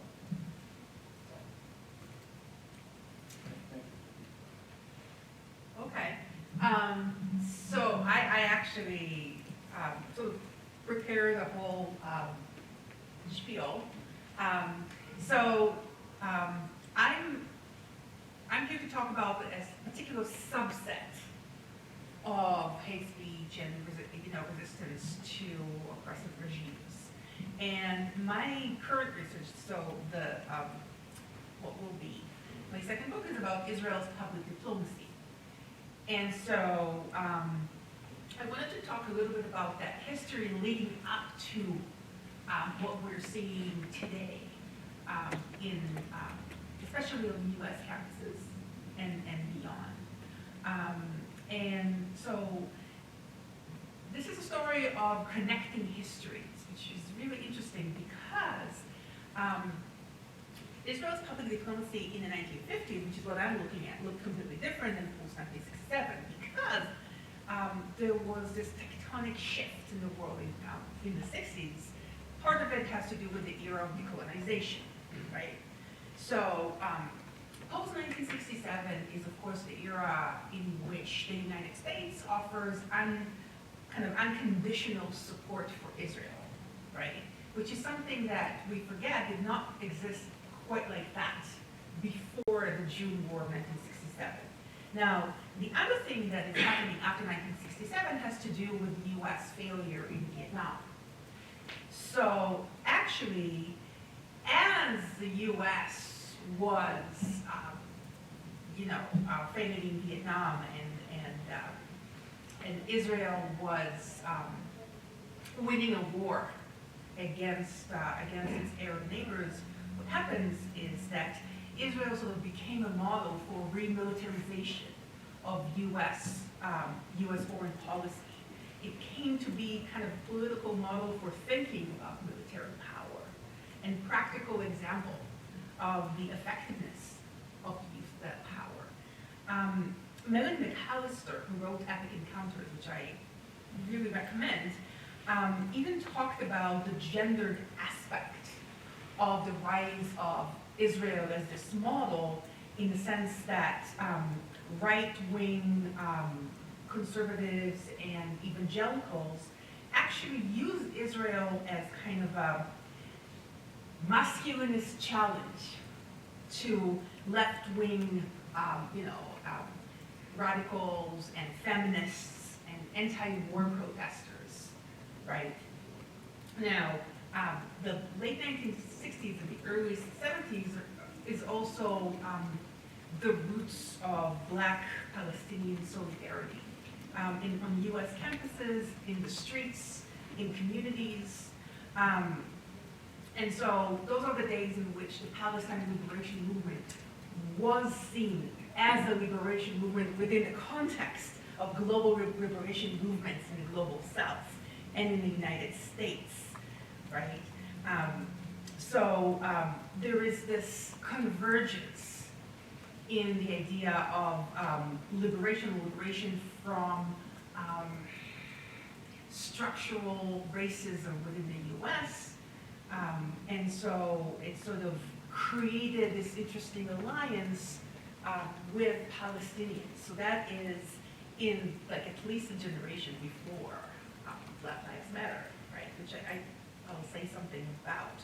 Interestingly though, this new Black Palestinian alliance sort of signaled the demise of the Black-Jewish alliance, or particular formations of the Black-Jewish alliance, right?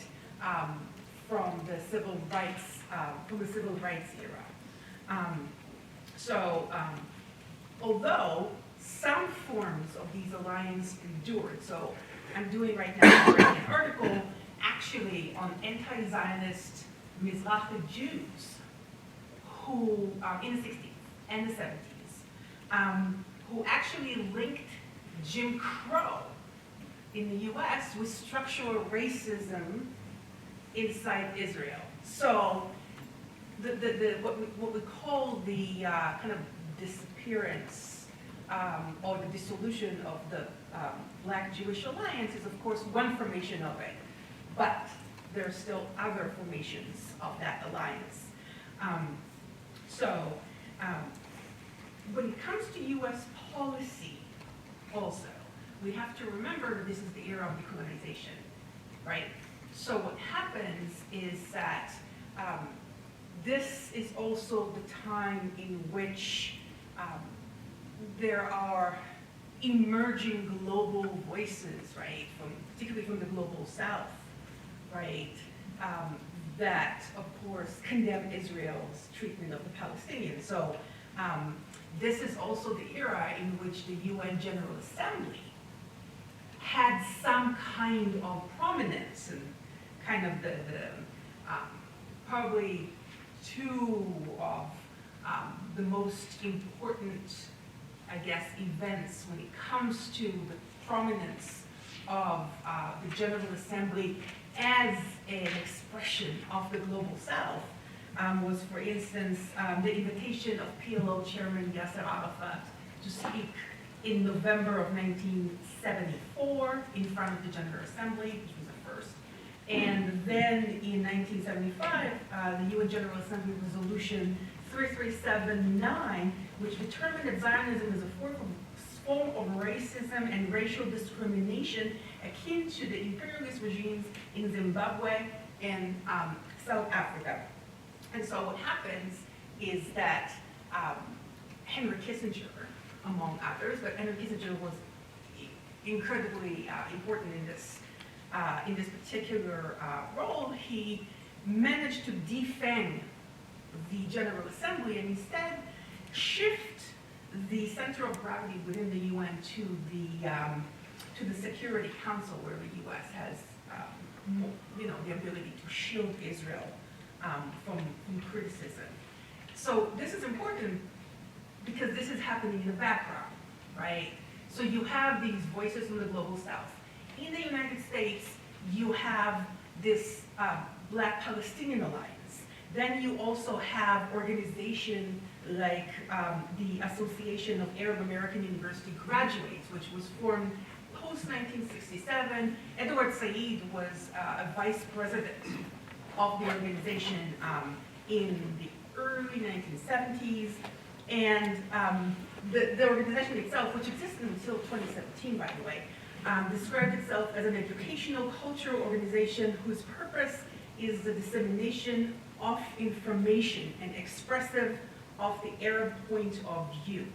And this was also the place in which Edward Said really kind of incubated a lot of his later work on Orientalism, colonialism, covering Islam and other things, right? Now, Edward Said himself was a very vocal proponent of Palestinian rights, and he was the target of a lot of anti-Palestinian hate speech. And so in the 70s, in the 80s, in the 90s, he often stood alone against repeated attacks, right, that accused him of aiding and abetting terrorism or, being an anti-Semite, right? So this is important because, of course, this tactic is going to return in the story later on. I want to fast forward to 2005. 2005 is the year in which the BDS campaign, which is Boycott, Divestment and Sanctions, was launched by Palestinian civil society. And the effect of this campaign was felt really fully on campuses. Because really it's student activists who took it up. Palestine solidarity groups like the SJP and others organized the annual Israel Apartheid Week on campuses. I was fortunate enough to see it with my own eyes in the first campus in which Israeli Apartheid Week happened, and that's the University of Toronto. So, in response to this proliferation, right, of BDS, anti-apartheid activism, the Israeli government and certain US and UK based organizations responded, and they adopted some of the older tactics, but also created new ones. Now, one of the things that is important to remember is that there is a whole host of organizations. I'm going to name a few. Lawfare, Zionist Advocacy Center, Stand With Us, AMPA, Canary Mission, which is now defunct, and Israel On Campus Coalition, Hillel, which didn't used to be an advocacy organization, but it became, especially after it embraced the standards of partnership, which actually censors speech, starting from 2010, after it also adopted the big donor model. It's important to note that these organizations, at least some of them, have certain kinds of relationships with the Israeli government, but some of them are direct, and some of them are indirect, right? And so it's, of course, it's a little complicated to say, oh, the Israeli government is kind of directly controlling these kind of organizations in the US and the UK and so on. So it's a bit complicated. They have a complicated relationship, right?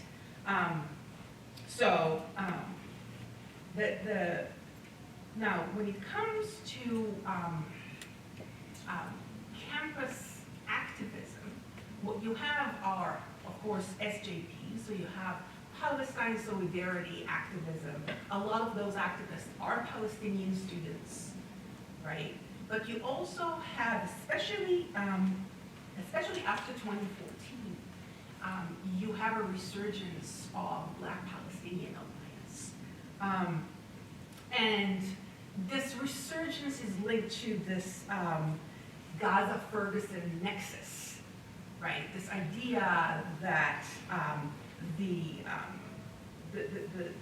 kind of militarized police in Ferguson was in fact trained in Israel using the same kind of tactics that then are used against Palestinians, right?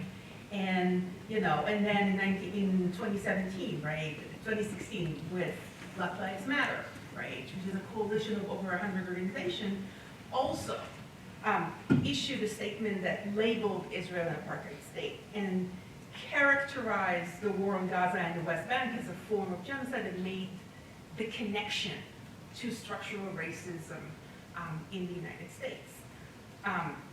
And so what you have here is this alliance, and then the response to this alliance, this new Black Palestinian alliance, was an intensification of these counterinsurgency tactics on campus by Israel advocacy groups. Some of them I mentioned before, right?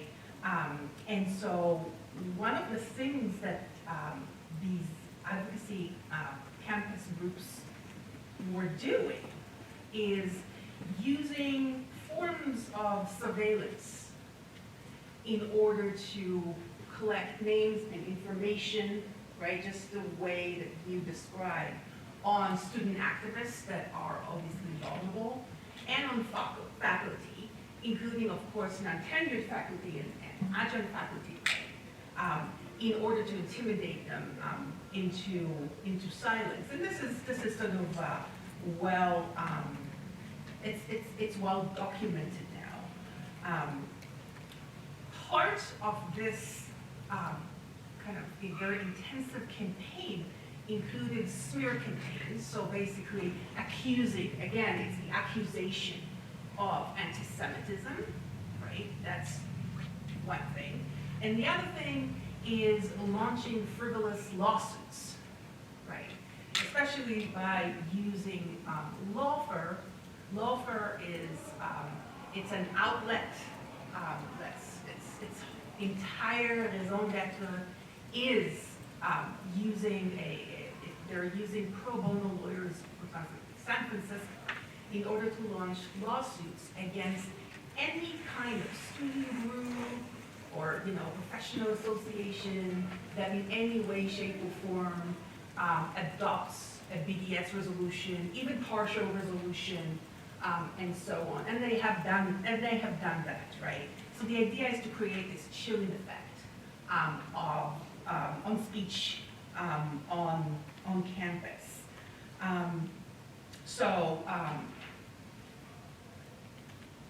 The last thing I'm going to say is that the accusation of anti-Semitism has become this important tool that is used by some of these groups. And what is happening is that some of these groups have adopted a definition of anti-Semitism that was authored by the International Holocaust Remembrance Alliance, which pro-Israel organizations like the Brandeis Center endorse. The Brandeis Center launches a lot of those campus-based campaign against student activists and against faculty. And the definition really expands the conception of anti-Semitism to include criticism of Israel and the Israeli government and challenges to Zionism, right? As a way to silence really any kind of political dissent. And so, finally, in 2021, a group of scholars who are not necessarily in agreement politically, it's a very diverse group of scholars, a lot of them are working on the Middle East or working on Jewish history or working on the history of anti-Semitism, released the Jerusalem Declaration of Anti-Semitism. And the Jerusalem Declaration of Anti-Semitism, in fact, defines, first of all, what is anti-Semitism, but more importantly, what it is not, right? And so it is now part of this kind of toolbox of student activists and organizations and so on, right, against this very sustained campaign to kind of smear and accuse, right? I'll be happy to discuss the declaration, the Jerusalem Declaration of Anti-Semitism, or any of this history. But the point is that while in 2005, student activists and faculty didn't have a way to effectively, right, fight against exactly this kind of forms of harassment, intimidation, surveillance. Now, of course, there are tools that are developed, right? So there's Palestine Legal, which is a legal group, right? A group of lawyers who will now fight, right, against frivolous lawsuits. And then you have, declaration, and you have other tools by which the idea is to make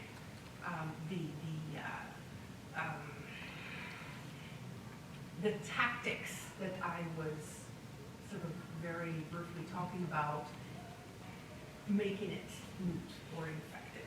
So I'll be happy to talk about any of this if you have questions. Thank you very much.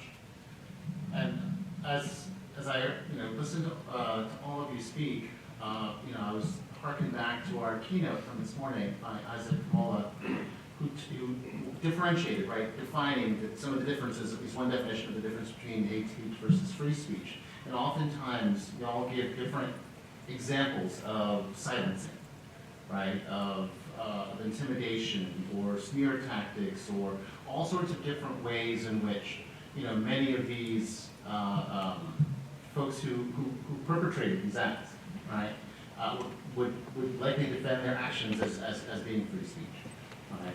And it's sort of important to note that, as Dr. Kamola did this morning, right, that on a university campus, right, we have different standards of what is acceptable speech versus in other spaces, right? So for example, it is not simply a public forum as a public park where any opinion, however nonsensical, hateful, destructive, non-evidence-based, right, should be allowed, right? And so part of what we are facing right now is many things, but among them, they are the acts of those with measures of power, whether it's governmental or, in his case, corporate.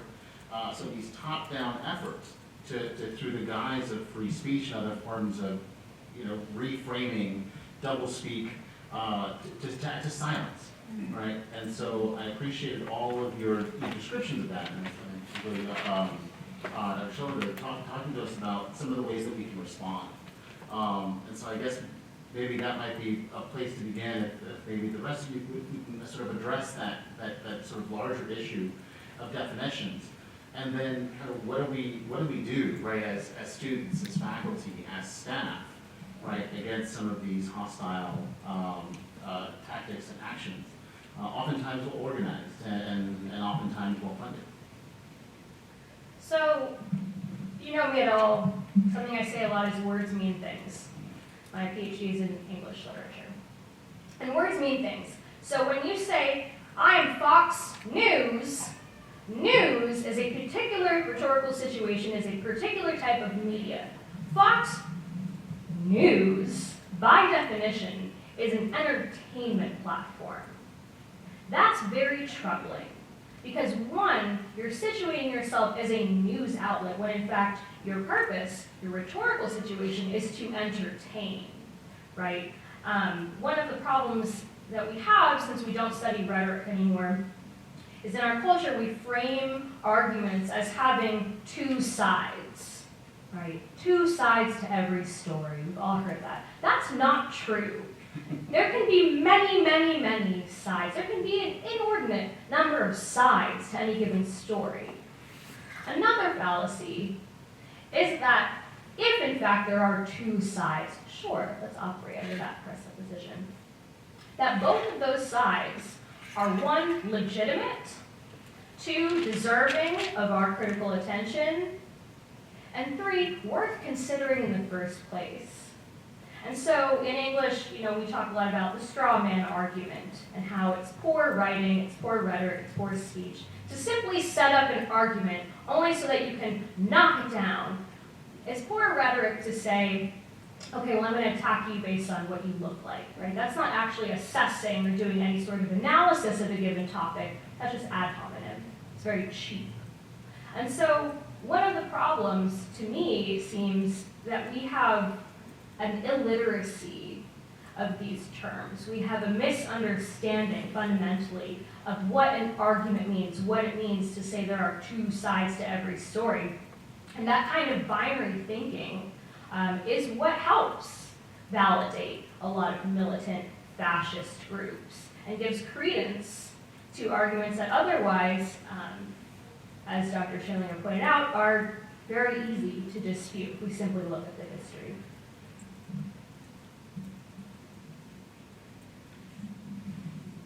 Yeah, and I think to build off of this, it's interesting, again, especially thinking about different contexts, where this speech happens, how we understand it, what we're talking about, what we're not talking about, and I think those are both really, really important. I mean, thinking on one hand, right, as being a member of the United States, right? And I also research very heavily and follow and pay attention to, you know, German government and the ways that in a post-Nazi, we'll say post-Nazi, we'll pretend. I mean, this is one of the things. What are we talking about? What are we not talking about? We talk about the end of World War II as the end of Nazism. It's declared a criminal organization. We can now start fixing it. And unfortunately, that's just patently untrue, right? There were political parties in West Germany that everyone knew was the old Nazi party, just not Nazi because that was now illegal to say, right? Symbols associated with the Nazi party were now illegal to display. That being said, right, it's also about then trying to figure out a functional state going forward. And when you're talking about a place that didn't have a functional state, did not have any state for 4 years following a war, that was merely occupation zones, it kind of, I think, made it difficult, I guess, to establish what was going to be long-term acceptable speech and what wasn't, right? Because we're talking about something that has a history that was really close at the time, and we are now a lot farther away from it. In Germany, you know, especially after the onset of the internet, how do you police and think about in terms of a political culture, what is acceptable speech in one place that is actually in some ways very opposite another that is now connected by this intangible space. And if you want to get even more complex about it, we have the dark web and the not dark web. And now it gets even more complicated, where we see, you know, what constitutes the notion of hate speech. And I think that's, I like to go to the German words because they're very descriptive and very long, and they take a paragraph to explain, but I think that's important here in that the concept in Germany of Volksverhetzung, yes, I got that right, sorry, because I always trip over Gesetzung, which is law. That is like the term for incitement to hatred, which if we're going to pick things apart, I also say words mean things, and maybe it's because I have a background in English as well as history. But the incitement to hatred is different than saying hate speech versus not hate speech. Right. The incitement issue, where we are parsing that out in terms of free speech and what is acceptable to say, right, which we have litigated in the Supreme Court most of the time, and the last real litigation of speech was in 1969 in support of a KKK leader in Brandenburg, Ohio. Like, incitement to what? We're talking about that right now in our political culture now, right? We have a former president who's being indicted on a whole host of things that have nothing to do with incitement right now, right? And incitement to what? And so, is it incitement to danger? Is it clear and present danger? That's the metric in the United States. That's why the whole, you can't yell fire in a crowded room, is I think conceptually different than incitement to hatred. Because that's way more intangible. And when you see loosening restrictions on speech, for example, and I'm not saying that this is right or wrong, but you do start to see more open expressions in Germany now with symbols from the Nazi period. You see it in the United States here. You see it in establishment political parties, the Alternative for Germany, for example, that other establishment parties have actively labeled as being Nazi in political debates, which is not something that happens a lot. And that's been in fairly recent time. And so if we're talking about the spaces where we have whatever means truly free speech, perpetrators in particular take on symbols online, take on, you know, their own code online that the targets know are targeting them, but that they can reasonably say, well, free speech. You know, the spaces that that's allowable. The internet makes it harder, but physical space too has been made harder by the notions of public versus private, or versus acceptable versus not acceptable, incitement versus whatever the opposite of incitement is. The lack of incitement. I don't know. It's late in the afternoon. But I mean, these are all things to kind of contemplate, especially as we talk about how we act or how we don't act or what we try to challenge, you know, and not to go too far into it. I mean, we see an example of this in the 1970s in the United States when the ACLU defended the Nazis' right to march through Skokie, which was a suburb of Chicago largely populated by Holocaust survivors and their families. And the march never ultimately took place, but it was in this period of time where it's about navigating public versus private in terms of space, but also personal safety.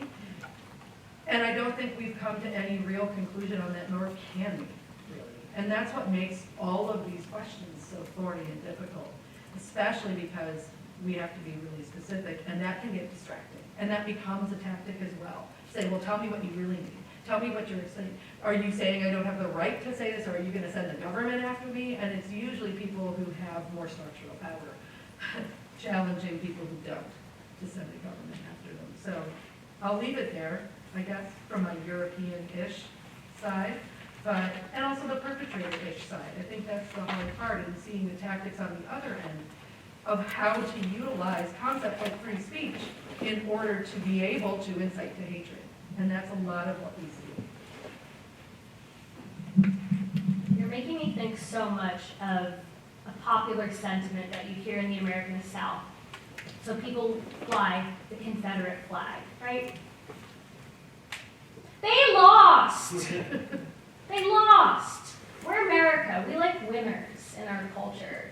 So why suddenly would we take up for the losing side, right? I was telling you how I lived in Florida. That's where I did my PhD, and I always found it really interesting that people in Florida like to fly the Confederate flag, because if you do just a lick of research, what you will learn is that Florida was infamously a traitor state to the Confederacy. As a matter of fact, some people swam into the Gulf of Mexico because they knew it wasn't going to happen. Similarly, and that's the thing, is that a lot of people aren't doing their due diligence, right? You have the Aryan Brotherhood. We know of this gang, right? This white supremacist prison gang. Arya? Y'all, that's my language. That's brown people language. That's Sanskrit. So what are you talking about when you're invoking Aryan, right? You're trying to operate from this like Hitler-esque kind of bastardized version that he kind of made up. And again, he was chatting with Gandhi. I know it's complicated, like Eric is saying, like Dr. Rita is saying, it's complicated, but it's really not, because what words mean things, right? If we look at another really popular white supremacist piece of iconography, which is this eagle, right? It's this kind of splayed eagle. They probably have a cute little name for it. If you just do a little bit of research again, you will find that that eagle is the emblem of Saint Maurice, who any medievalist can tell you was black. Again, words mean things, images mean things. Just a bit of research. And just one real quick follow-up. When I was in Germany in 2015, I do a lot of my research in Lübeck, which is on the Baltic Sea, so north. It's like 50 kilometers from Denmark. It's way up there. It's not in the hotbed of Bavaria where Nazism got started, but it is in the state that was the only one to majority vote for the Nazis in 1937.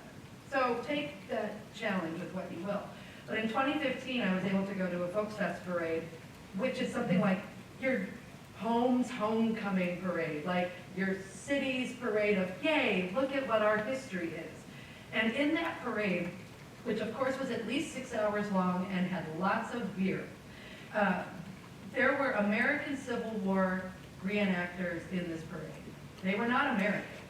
They were German reenactors of the American Civil War.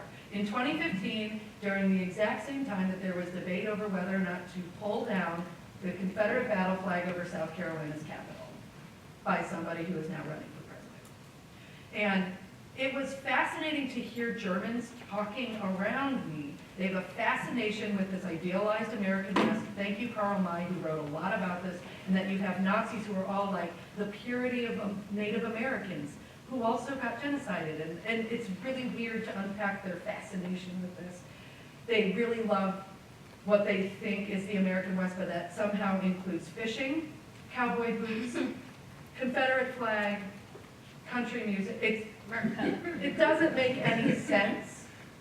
But they were all talking about this, going, you know, about what was happening in the United States, about the debate over flying the Confederate flag, as they have German-American Civil War reenactors walking by, some who were the Confederacy, and that they were just like, why would America still be flying this flag?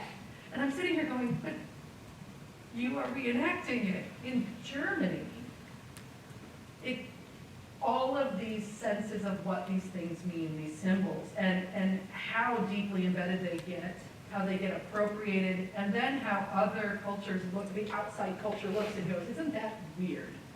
While there are exact mirrors of those things happening. It was just one of those very strange moments that didn't make a lot of intellectual sense. German Civil War reenactors. Sure, you want to add something? Yes, so, I mean, yes, words matter, right? Like, why does it matter how we define anti-Semitism? We know that it's about, hating Jews, right? Well, that's because, the way we define it has real world effect, right? Anti-Semitism is something that, first of all, exists in the world, right? In the sense that, it creates, acts of violence. Real fear for one's safety, right? And so, yes, it is important to define, and it is important to sort of discuss really what are the politics of these different definitions, and how really kind of focusing on Israel in a definition of anti-Semitism, the way that the IHRA is doing is linked in many ways to more recent histories of Islamophobia, right? Because, of course, basically, criticizing Israel for its treatment of Palestinians, if this is considered, of course, anti-Semitic speech, right, means that Palestinians and advocates of Palestinians are sort of inherently anti-Semitic, right? And then you have to look at how it's being kind of implemented, for example, in Germany, right? In Germany, there is increased pressure, right, to suppress criticism of Israel, first among, Arab and Muslim activists, and it specifically targets Arabs and Muslims in Germany. And now, by the way, they're targeting Israeli Jews who are anti-Zionists and living in Germany, basically saying, well, you're anti-Semites because you're criticizing Israel. I think it's, it has real effects in the world. And of course, the other thing, and this is why, the scholars that worked on the Jerusalem Declaration of Anti-Semitism, the real thing is that because anti-Semitism exists in the world, we need to think about what happens to, actual Jews who experience, right, real hate speech, experience acts of violence, right? And how is this kind of expanded definition helps to combat that kind of violence? It does not.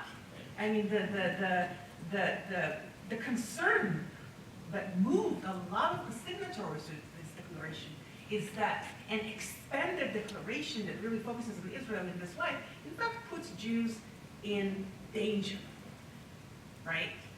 And it's also ahistorical. That's the other thing. Yeah, I mean, yes, I have a lot to say, but I mean, maybe people want to ask. All right, now we'll switch to Q&A, because I do want to leave time for responses from the audience. And as someone who is fascinated by, almost obsessed with hegemony, this has been a wonderful conversation, right? Just the different ways in which language is reinterpreted and reused, and symbols and histories used and misused. And I think that was an excellent point to leave on, right? That purportedly actions done in the name of attacking anti-Semitism is in fact dangerous to Jews. Right? So just to let you sit with that as a Anyhow, questions from the audience? Any questions for any of our, or all of our panelists? Damn. We blew it. Blew them away, they're just, you know, it's like, You want to wait for the mic? So my question is for Rita. You started out saying TikTok's not a national security threat, if you will. Can you talk about the relevance of countries who are using technology per se to get this speech out from a hate standpoint, or sort of, I don't want to say indoctrinate people, but like you were saying with the news, you know, whether it's a leftist or a rightist, but they use those platforms, and I'm not saying they're doing this with TikTok, but how they are manipulating what people's entertainment is through those news platforms based on their ideology. Yeah. You know what I mean? You know what I'm trying to say? Absolutely. Okay, so that's. So thank you first for that. First and foremost, to clarify, as of today, year of our Lord, 2023, April 11, there is no evidence that China, which is what people are really saying when they say TikTok, is TikTok is owned by Chinese. There's no evidence to suggest that China is using TikTok to surveil. As I said, you will predominantly find dancing teenagers on the app. And I don't say that to be cruel, I say that as a statement of fact, as someone who's been researching TikTok for a very long time. However, there are programs in a lot of countries around the world that are deliberately created under the guise of news media, or under the guise of intellectual discourse. And in reality, people gatekeep systems of information such that people don't have the tools to interrogate. So the most obvious glaring example would be the North Korean programming with those ladies. They wear sort of like almost like a girl band costumery, and they sing songs about how wonderful their great leader is, and they do dances. This is packaged as just simple patriotic entertainment, and it's really not. It's really something quite insidious. And what's fascinating is that former President Trump did the exact same thing with really, really young girls. I think they were like 6 or 7 years old. And so he dressed them up, right, in red, white, and blue, and had them do this sort of pageantry. And so it's packaging something very insidious in a very delicate, very endearing sort of guise, such that perhaps the radicalism, the intrinsic problems of that sort of messaging cannot really be seen. I think that specifically Gen Z and Alpha are well positioned to combat a lot of this narrative because they are so technically literate. I think that a big problem I see amongst colleagues in many disciplines is that there's a failure to recognize that the sophistication one needs to do something like create a TikTok or create an Instagram reel or create Tumblr type content. That's like 10 years ago. But still, there's profound literacy there, and I would argue those niche skill sets make them rhetorically very astute at parsing out what is legitimate, right? What is actually discourse, and what is just straight up propaganda. I could follow up on that. Some of the power of this, and especially those groups that do appropriate and utilize platforms in order to spread a message, especially ones that are really subtle to start with, is in order, and we've had previous discussions about this, but in order to get the algorithm, right? And then today, particularly on YouTube, I'll be honest, and I'm going to be so unhip here, I never actually signed into TikTok ever. My kids, I know, my oldest son sends me TikToks, and he's like, isn't this great? And I'm looking at it going, I don't know what I'm seeing. But in any case, I pretend to be with the youth. But there is sort of this sense that, it will start suggesting things. And that's partly what some of these groups are trying to do in a very subtle way, because there is, in some, especially younger kids who've been surrounded with this and want to be content makers themselves. Yes. how to lead to the next thing. You know, I think it's actually older kids, the older end of Gen Z, where you talk about, and especially in right-wing groups and in neo-Nazi groups, the cells that we see that are really web-based, where radicalization in their bedroom is happening because YouTube video left to YouTube video, went to YouTube video. And as somebody who studies like Weimar Germany, I have to be super careful with what I cite and show from YouTube about Weimar because it does that so quickly. And so it's one of those things where, you know, there can be an intent. I'm told there can be an intent. Whether or not it lands and resonates the way that they wanted to, whether it's, you know, North Korean girls. There was a girl who sang about Putin being her boyfriend a couple election cycles back when they still thought that there was an actual election in Russia.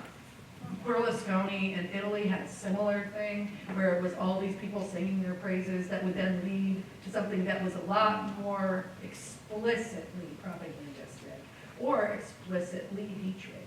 And it is all about easing people in because there are some basic skills in reading some of these things. We have a question here. Hi. So I agree with Professor Noah when you say that we need to word stuff and give a definition because this is how we understand what we're doing right and what we're doing wrong. But to follow up on the Tech Talk thing, it's a platform, a monetized platform. Means you earn from it. And you also get support because we see, well, at some extent. I mean, No, some people are platform and monetized and some people are not. definitely, yeah. But I'm saying it's a plus, especially like if you go into this with the intent to earn money. And then we see this model of hate speech also from our leaders in any country. I'm from another country and I've grown up with this kind of speech.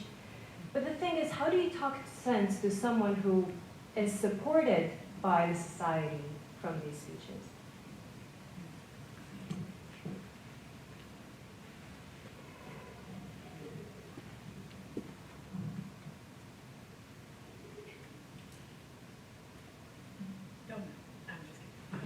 How to speak to people who come from perpetrator societies? Is that what you're saying? Okay. So, say if you're supported by the society, or if you see these models, and you want to be like these people who keep mentioning and saying hate speeches all around, you think you're supported in a sense, and when you try to talk sense to a person, they'll be like, oh yeah, I know what this is. So you've given them the definitions and they know, but they still continue. Then how do you talk sense into this person? Listen, last night I saw an interview with, it was an interview with the nurse who fainted when she got the COVID shot. Remember that back in 2020? And then she became this kind of symbol for the anti-vax movement, right? And so it was a first interview with her since then, right? NBC News. And so the reporter who talked about it, addressed the question of whether, okay, see, I'm reading the facts. She's not dead. Here she is. She supports, in her own words, she supports vaccinations. So now are the anti-vaxxers going to be, convinced? No. No. The facts don't matter here, right? That's probably not the right, it's ineffective, right? Something that I specialized in very briefly and then decided it made me kind of sick and I didn't want to study too much anymore were incel culture. So I teach a lot of women's and gender studies. And it is very uncommon that incels, misogynists, men's rights activists, etc., come to my class, right? It's very, very uncommon. They know that if they come in, first of all, there are going to be a lot of feminists in the room. The feminists I have here in my classes right now are versed in the theory at what I would call a graduate level. And so you're gonna get dog walked if you step in my classroom talking crazy. And that's not me, saying, okay, everyone, all like minds, like let's come forth and drag this person. That's not the point. I'm an educator, and here's a resource, right? But as Dr. Shaindlinger is saying, it doesn't matter because ultimately we do not have the capacity to control others, right? And so with something like incel communities, specifically on Reddit, the volume of discourse is actually really, really remarkable. It is an archive in its own right. Just decades and decades of thought and these sort of pseudo-treatises and arguments about all the ways that women are trying to kill and enslave men and, put them in a pit. I've read a lot of different things. The pit thing is very common, by the way. They're very, very concerned about being rounded up and placed into a pit. I do not know what the basis for this is. But the point being, we can offer facts, we can offer resources, we can offer love, support, kindness, and ultimately it really doesn't matter until that person makes an executive decision to interrogate what they already know. And I think based on what you've said, especially coming from a different country, sometimes there really isn't going to be that window of opportunity. And that's bleak. That's really bleak.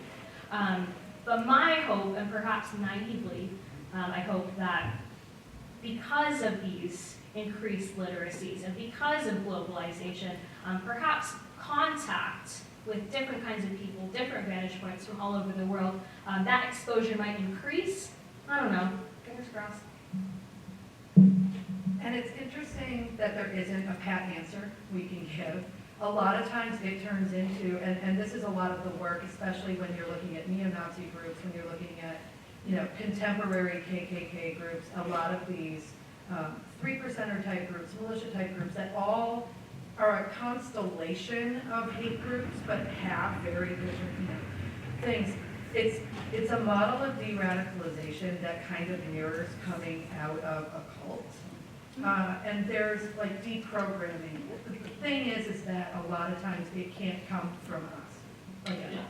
Even if we put aside the fact that I'm a chick talking about tanks in the front of the room, and I'm not, gonna both sides the Holocaust, which the state of Texas apparently wants me to do, whatever that means. It's also then about these processes to de-radicalize that often come from former insiders themselves, and this always leads to people going, but are they really X, right? But they know the language. When we come back to sort of, our first premise about hate speech versus free speech, and the clever, sometimes not so clever, and pretty open, but ways in which some of these neo-Nazis, white supremacists, white nationalists wrap themselves in a language. And I don't mean like English versus French, but a lexicon that they use. It requires intimate knowledge of that lexicon to pick it apart. And so it's one of those things where we have to keep adding information and basically say, no, invalid, move on. I have very few things in my class that are invalid, but Holocaust denial is one of them. It's like, I will fail you for that one. Sorry, there's too much evidence. And, just declaring oneself an ethno-nationalist, I'm going to make you pick at that a bit. And that has happened in my classes. And so having them come back and say, oh, I didn't really mean that. Yes, you did. So now let's pick that apart, right? And sort of think about what does that mean? And who does that ultimately impact? It's not just a declaration of an ethno-state. What do you mean by that? And so it's one of those complicated, but I think while bleak, because it's really hard, takes a long time, and it takes a lot of energy on individuals over and over who ultimately do kind of want to interrogate finally. There is hope for it. We're seeing this as we, talk about QAnon and ex-QAnon people, but it's a long-range plan. And so what do we do now? We just sort of keep saying, no, go back and look. Can I add something? So I come from a perpetrator society, right, in Israel. And so something that you also need to take into account when you try to speak to people people try to deprogram them is that not only is it not your job, it's also a matter of your own personal safety, right? I mean, you also need to take care of yourself in terms of your safety, in terms of just mentally. I mean, I can show you my, my Facebook Messenger and like thousands of hateful messages, and that takes a toll. See, words matter, right? These take a toll. Total strangers, they're not gonna find me, but it doesn't matter. When they threaten you, and they threaten to rape you and burn you and whatever, right? It doesn't get to you, right? So, not only is it not our job, but we also have to protect ourselves and the people that we care about, and also our energy, right? I mean, we have a limited capacity if we want to do good in the world, right? And everywhere is important. Massachusetts is the #2 highest in last year of escalation of attacks against Jews in the country, right behind Texas. Some of these numbers are coming out, so it doesn't matter where we are. It's really important to have these conversations.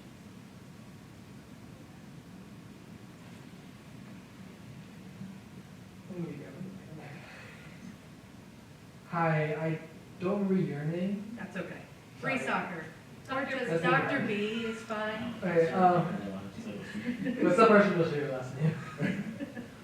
Okay, so this is gonna be connected to most, I'm asking you this personally because I'm interested. I've always been interested because I've never actually been taught about contemporary or modern day Nazis. I'm interested because I feel as though there's a difference between Nazis of World War II than Nazis today, and I'm just curious what that was, what that specific differentiation was.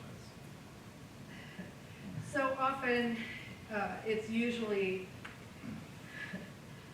it's often characterized that Nazism is a specifically hyper-nationalist German group. And where the differentiation is, because you do have people who claimed to be American Nazis contemporaneously with the Third Reich, right? Yeah. There were organizations, a lot of you may know of the German American Volksbund, that actually had a rally at Madison Square Garden in 1939 that had a big old picture of George Washington, and they were marching around and Sieg Heilen with swastikas. And this was only one of a tapestry of groups in the United States to go along with things like the Silver Shirts, to go along with other attempts not only to mobilize or demobilize the American public against World War II, or mobilize a fifth column within the United States, but also to, influence the government. Neo-Nazi is oftentimes referred to as any Nazi group that kind of comes to fruition or emerges in the wake of World War II, right? Nazis being declared a criminal organization, which it was in June, basically of 1945, as the Allies are taking over all of the different occupations.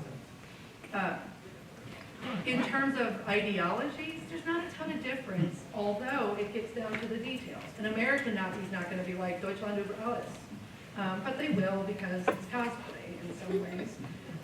And it's also about really sussing out what exactly is at the foundation of everything. Nazis, fascists, we are in a historiographic period of time where we're debating about, should we talk about variants of Nazism? Should we talk about whether or not Nazism is a variant of fascism? Is it something different?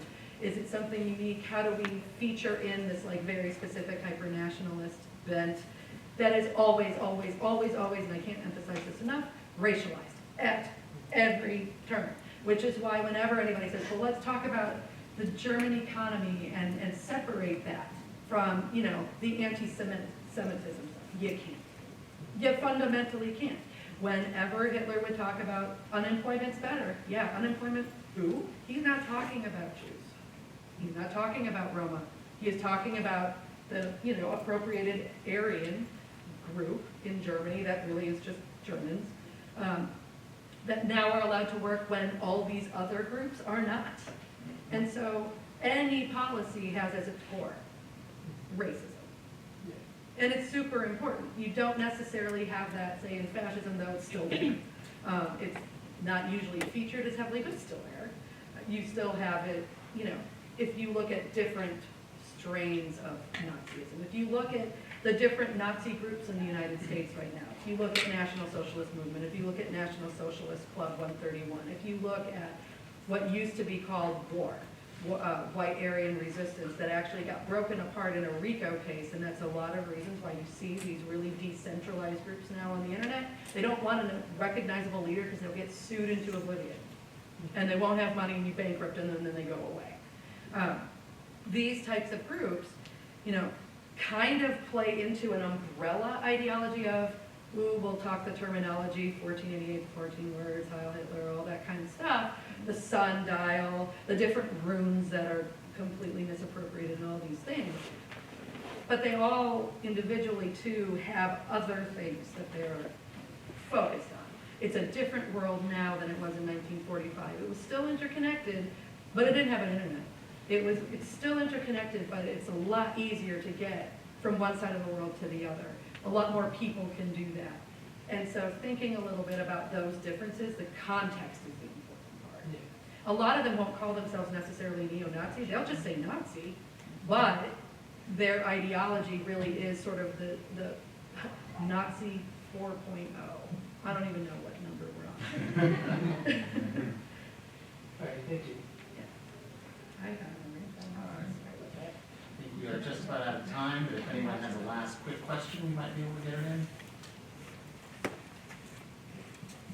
All right. All right, well, thank you all so very much for being here. Thanks for the conversation, and